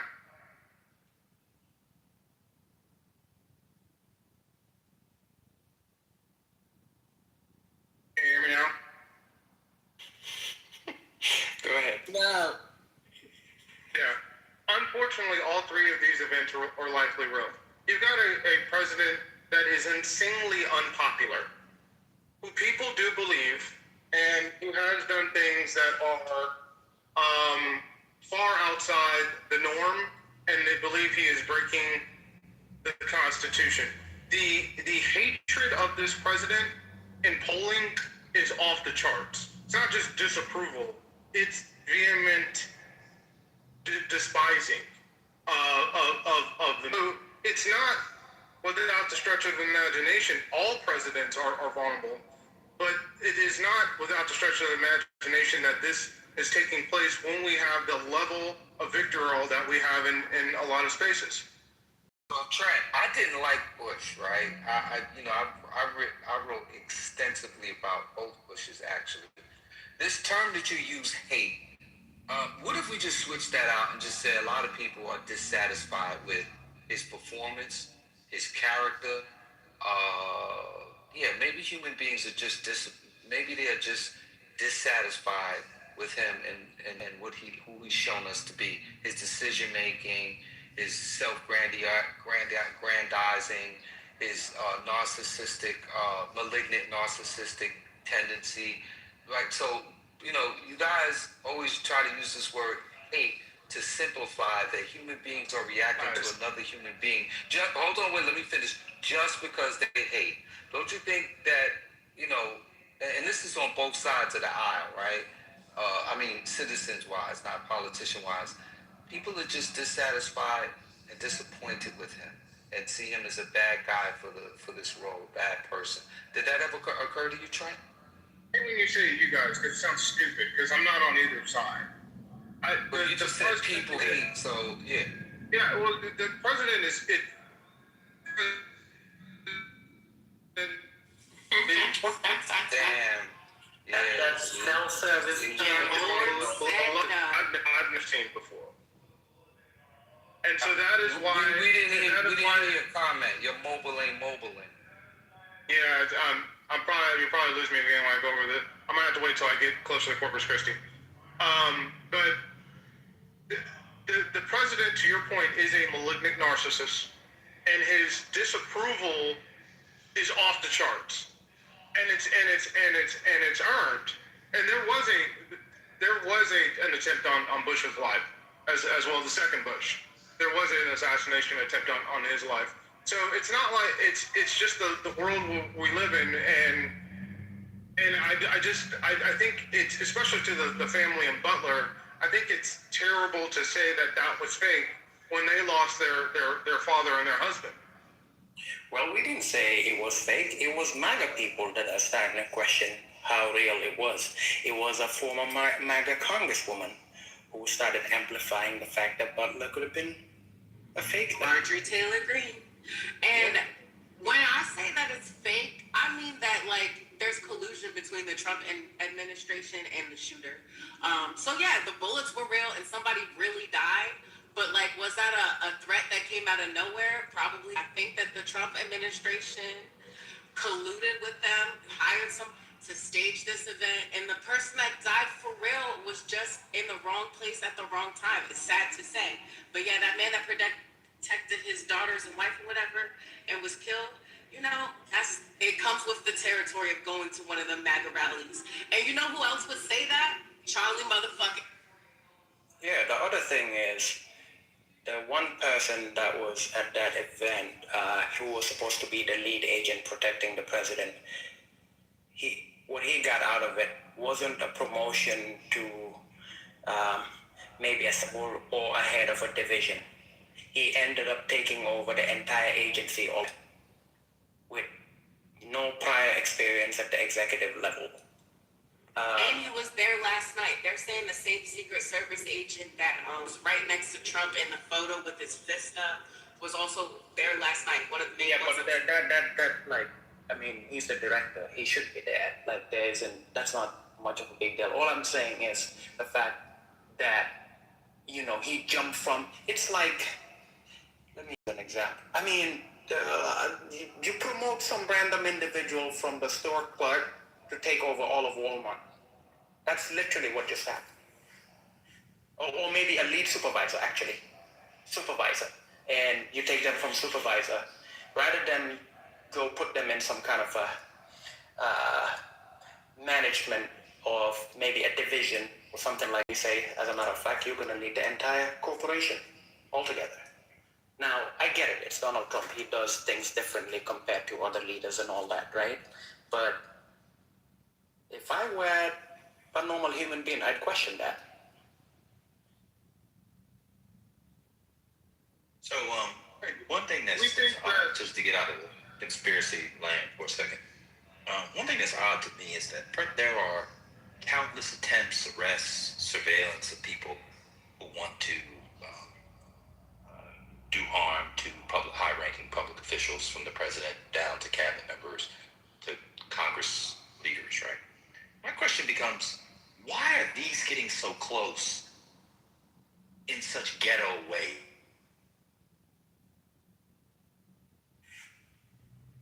That's a very good question.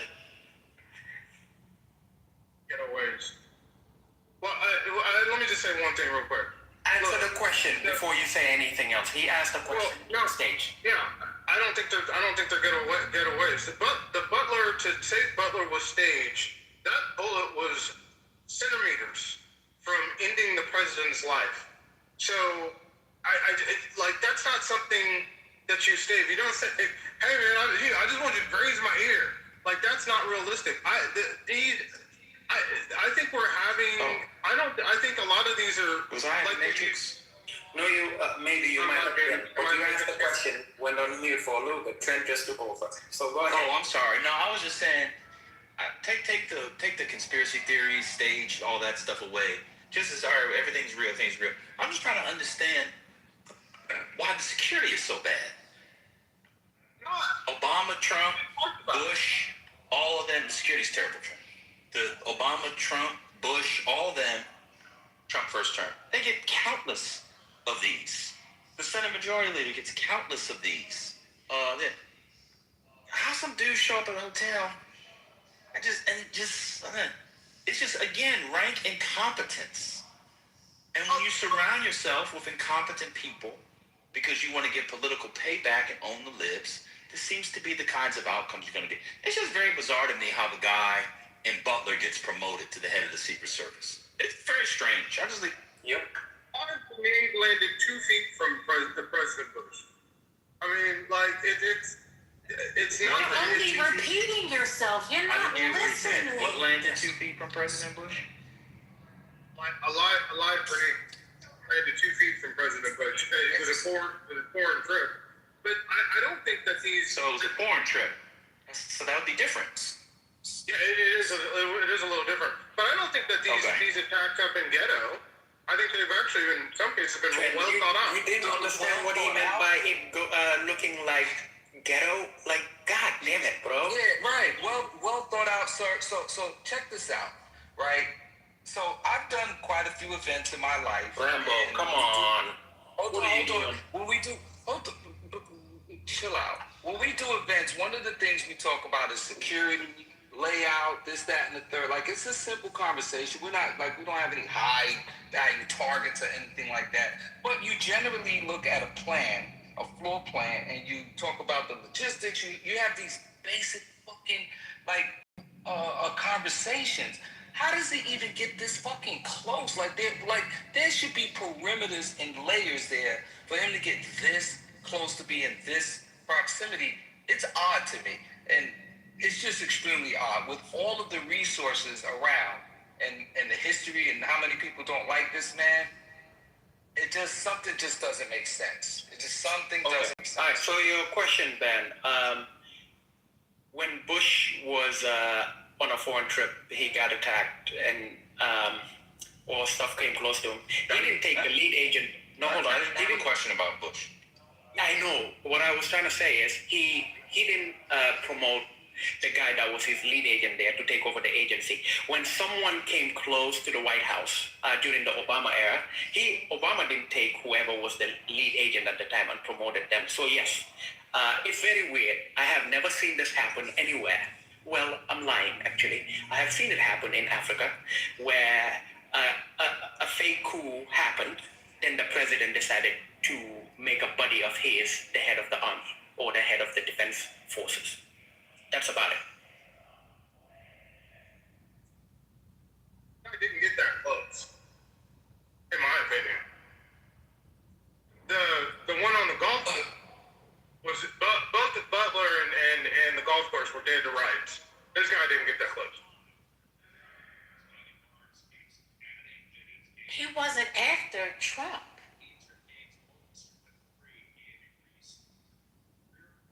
You forgot that part? After Trump. His manifesto basically says he attacked Trump. It's pretty clear. It said it. No, it did not. It says it's after a pedophile. Not the one that I heard Matt read. It said that he was after the administration portion of it. The other people, not Trump. And not Patel. Go ahead. But it also goes into how it's led by a pedophile ring or whatever it says. I mean, I'm driving, I can't read it. But it is blatantly towards, yes, the entire administration, but blatantly towards Trump, yes.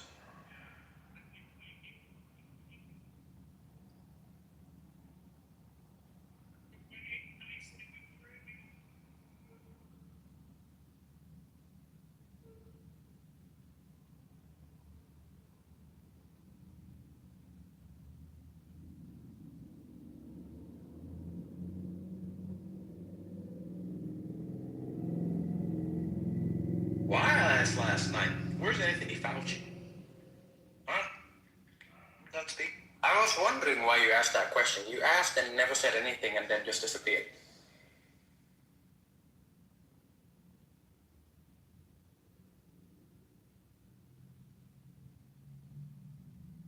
Clearly, Anthony Fauci is doing all this. I mean, look, people say that conspiracy theories on the left are dumb, but we've been living with right-wing conspiracy theories for decades now.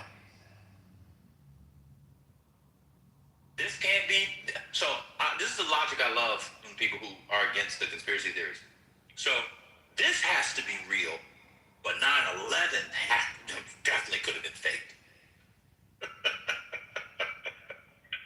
This one has to be real. This one has to be real. But a worldwide pandemic where people literally saw their loved ones being choked out, that's fake. It's kind of all over the place. Hold on, Thor. Thor, what you want to say, brother? You want to play your mixtape? Here, you can play it in the hallway, brother. Unlimited audience in the hallway. You just scroll up and down, play your mixtape, dear brother. Really that simple. But if you're a conspiracy theory dabbler, butt play, you have to let other people dabble. You can't just dabble and dibble and dabble when nobody's looking and have your woman put her finger in your butt and then act like you're the straightest man on earth when 2 hours ago you was hitting a missionary and she had 2 fingers in her butt. You gotta let people put fingers in their butt, huh? So you're a nasty man. I'm not nasty. No, it's not. It's the same principle. I use these metaphors on purpose because that's the only way dumb people understand things, through anecdote and metaphor. And you all are dumb. Come on, Muslim. And you all are dumb. And so you can't act like. I mean, look. You can't act like, oh well, the vaccine. If you y'all remember the vaccine conspiracy theories with 5G and your phone, and the COVID conspiracy theories, or the Trump election conspiracy theory? You can't be an election conspiracy theorist and say there was bamboo. This is my favorite ones. There was bamboo on some of the ballots, and so therefore it came from China. And then when something else happens on the other side, you have to believe everything. If people want some fingers in their butt, you got them in yours. So if you're allowed to have a finger in your butt and not be gay, so is Trent. That's why I have to use the metaphors, because you people don't learn otherwise. You don't read. Now, if we go around and say it was the last book anybody here read, from cover to cover, and there'd be about 5 of us in here who could answer. Your brains aren't sharp. Many of you couldn't get through high school now if you tried. If you took your current intellectual standing and started in 9th grade, and all things being equal, many of you would have to be held back for at least a year. It's very true. A couple of years. So that's why I have to use those metaphors, because that's the only way dumb people can understand. That and anecdote are the only way dumb people like you all will understand that. So I'll let here. If you can have your woman put her finger in your butt with them long clawed nails, she's scratching all on the walls of your butt with them nails, them nasty nails the black woman, and you're not gay, then Trent can do the same thing. It's really that simple. I'm done. I bet you all understand now. Wow. Hey, Roger, boo. Look what you came in on. Yep. What I'm saying is, just let me say one thing while I got some signal. I don't think COVID was a conspiracy. I hate 9/11 conspiracy theorists. They're the worst thing. My only conspiracy, which is now proving accurate, is aliens. It's the only one that I've been like, hey, this is real. But most conspiracies aren't grounded when you vet them out. Like, I'm not saying that it's not a possibility that any of these things, and actually especially wouldn't put it past the Trump administration. But the actors in these situations don't seem to go along with conspiracy, except this one. This one, I'll give it to you. Not the guy. I mean, he's like, if you were to put up somebody and try to frame somebody, this would be the guy, especially the manner in which it happened. But the other two, no, those were dead to rights. Okay, I got a question. Ben, did you say there was bamboo? There was a conspiracy about bamboo being in the ballot boxes? I just want to... Yeah. Hold on. I put it in the chat.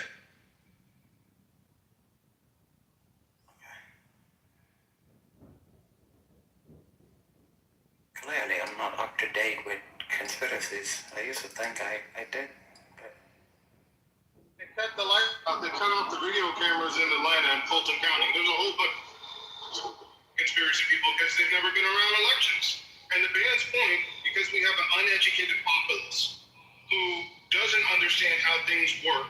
Anytime you say anything complicated, they run off with their conspiracy. Like not understanding how many thousands of pounds it take to put throughout the most 2 secure buildings in the world, and somebody fly planes expertly right above them so they didn't explode on impact. It's fucking ridiculous.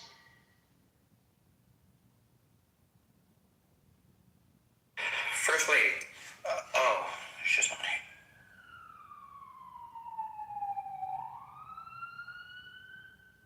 Actually, I won't post it, but you can just Google it. Dude, bamboo. I just see a bunch of them. I just don't want to post anything. Bamboo conspiracy theory 2020. So all kinds of conspiracy theories. China was using satellites to change votes. Y'all remember these? They was using satellites to change votes. What was it? Smartmatic. All kinds of stuff. So again, if people are allowed to have their COVID, they shut down the election for Trump to lose, all stuff. Excuse me, all this kind of stuff. If people are allowed to have that one, other people are allowed to have theirs. And that's one of the things that's really unfair about America. If you're on the right, you're allowed that. Shall we forget QAnon? You had people who believed that Donald Trump was going to pick JFK Jr. as his vice president and showed up at a location thinking he was going to come. Then I looked it up, and the first thing that came up was Arizona Republicans hunt for bamboo-laced China ballots. That's so funny. Oh my God, America! This is bad. They were in Dallas, in Daly Plaza, waiting on JFK Jr. to show up. True fucking story. True story, yeah. He died, what, 20 years ago? He was killed in that plane crash, what, 15, 20 years ago? So again, I'm not with the conspiracy theories, but we gotta allow people, y'all on the right gotta allow people to have it on the left, and now you leftists gotta allow people on the right. A large portion of being a MAGA person is it's all conspiratorial. A lot of it is conspiratorial. Kash Patel said the director of the FBI has full control over the Epstein client list.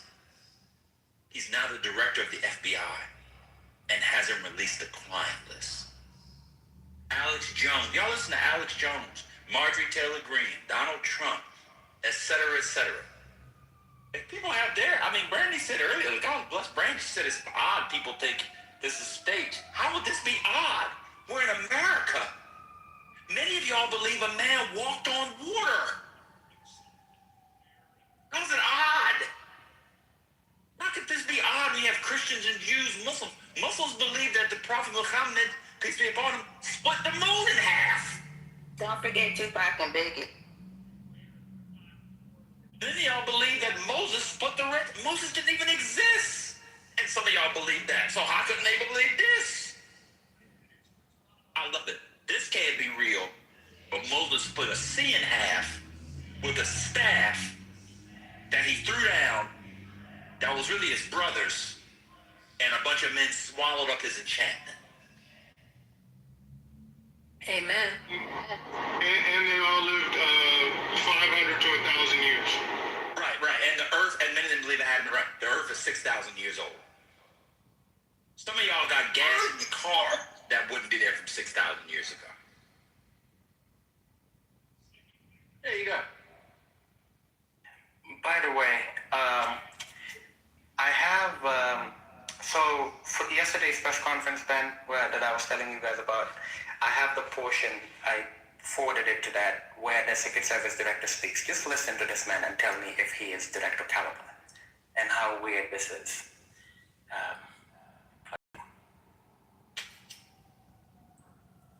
The FBI currently has our work. Thank you. So that was the FBI president. Director Kern. Thank you. My name is Sean Kern, the Director of the Secret Service. Tonight, we saw exactly what our brave men and women do each and every day to protect our protectors. It's not easy, and I will tell you that they performed admirably. We got to see what they do, and that individual, when he charged a checkpoint, was apprehended. This shows that our multi-layered protection works, and I'm grateful to our partners that helped assist us with building these sites and protecting these sites.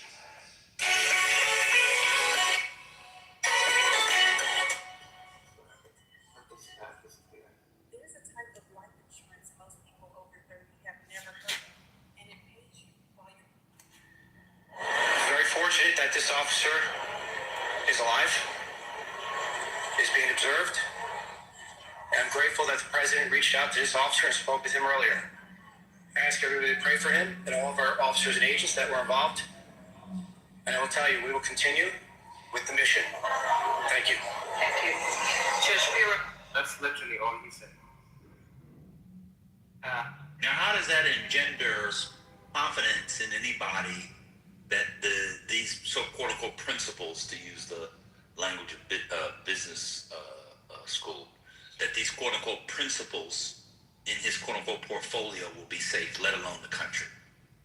These are the people that, again, this is what I was talking about, Sean. Just for political payback, these are the people he put in control.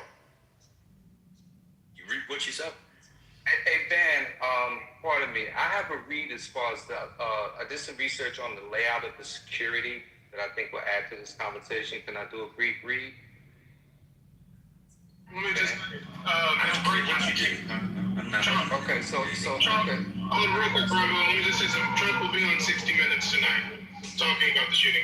Go ahead. Okay, so just real quick, so and I'll be brief. So here's the layout. So the venue was organized. Okay, so the layout was it was organized in several distinct zones to manage the high-profile attendance of President Trump and other administration officials. So you have the main ballroom, which contained over 250 circular tables, each seating about 10 guests. Okay, the head table, where the First Lady is. This area featured hidden armored plates under the president's seat and a dedicated buffer zone to separate him from other attendees.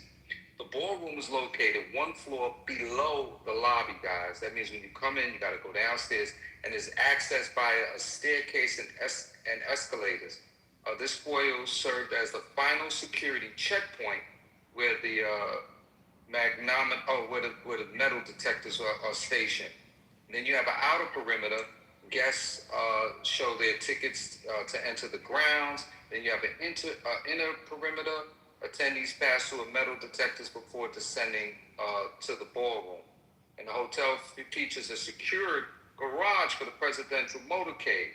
So they're saying that this guy, Cole Thomas Allen, he reached a checkpoint near the entrance at approximately 8:34 while officers were beginning to disable some metal detectors. So again, so you got to go downstairs. You got to snake your way through, per what I'm reading, the information that's going. So again, how did this guy get this close with these different layers? And the fact is, how was he planning on escaping? Was he going to run back up the step? It's just odd to me, and I wanted to get a layout of the facility, and hopefully later when I'm stationary, I can look at it visually. But that's the read that I have. I'll land.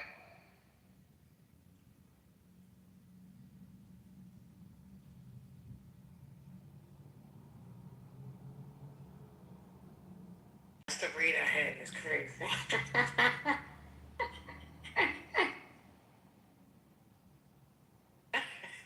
Oof, y'all crack me up. Oh, Lord, look at First Lady. Didn't he say that they had started shutting down some of the metal detectors? Yes, that's correct. They started disassembling the metal detectors, yes. And it seems like he came in at that point and just wilded out, pulled out the gun, shot, whatever the case may be. Yeah. What? At this point, I'm over it. Y'all can carry on with the conversations. I'll just tickle me. I'm over it too. Y'all can have it. I'm done. Y'all can do whatever you want. What else is there? What else is there to say at this point? I don't know. Stupid shit. Yeah, at this point, Jamal, right on time. Go ahead. John, I think it was. That's what I think, and I think. You gotta start over. You breaking up? Can y'all hear me now? Yeah, it's better. Can you hear me? I think it was an inside job, simple and plain. I think they're gonna end up killing his ass before it's all over. And it was an inside job. That's the fourth attempt, I think. They're gonna get him. Well, no, the fourth attempt that we know. The other thing you have to keep in mind, they probably foiled dozens, if not scores of these a year before it even gets to this point.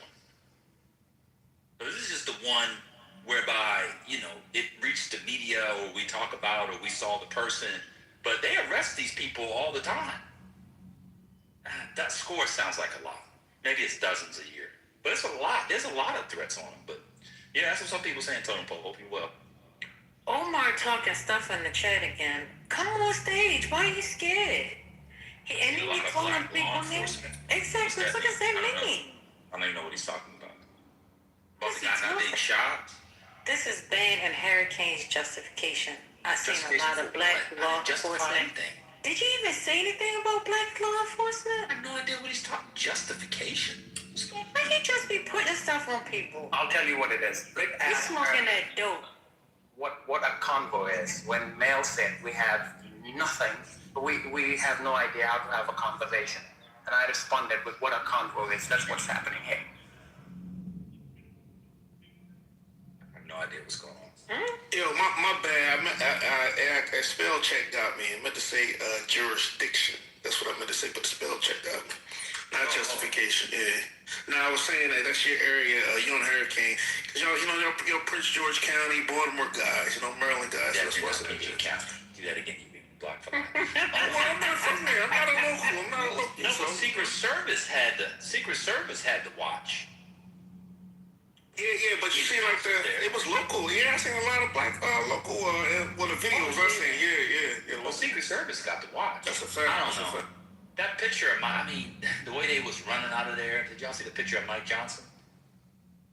No, I It was giving shit as January 6th. Remember, we're also supposed to believe that January 6th was fake. See, the right-wingers are allowed to have all their stuff is fake. But now the blue anoners can't have theirs. We live in a conspiracy theory world. Only thing we know now is the rent. That bitch is high as a motherfucker. They said ain't nothing going on but the rent. In this comment, I still don't understand why people are renting. Y'all got it. It's just bizarre to me. Grant Cardone told them not to buy homes. That's why. That's right. Pay him rent instead.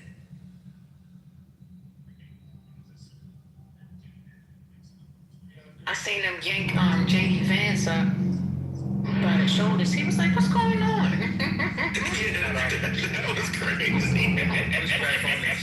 Crazy. Wait a chair, man. Like, just like being know how to stand up. J.D. Vance said to himself, "God damn." Yeah, exactly. He said, "God damn. I was safer in Pakistan with the Iranians than I am."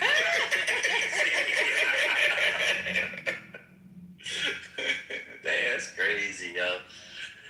This country is a shithole. I don't care where you fall. Shit is crazy. On the political spectrum.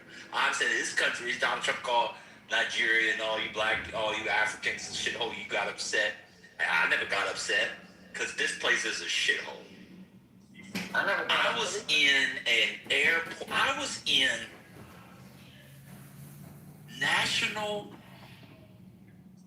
in a terminal in.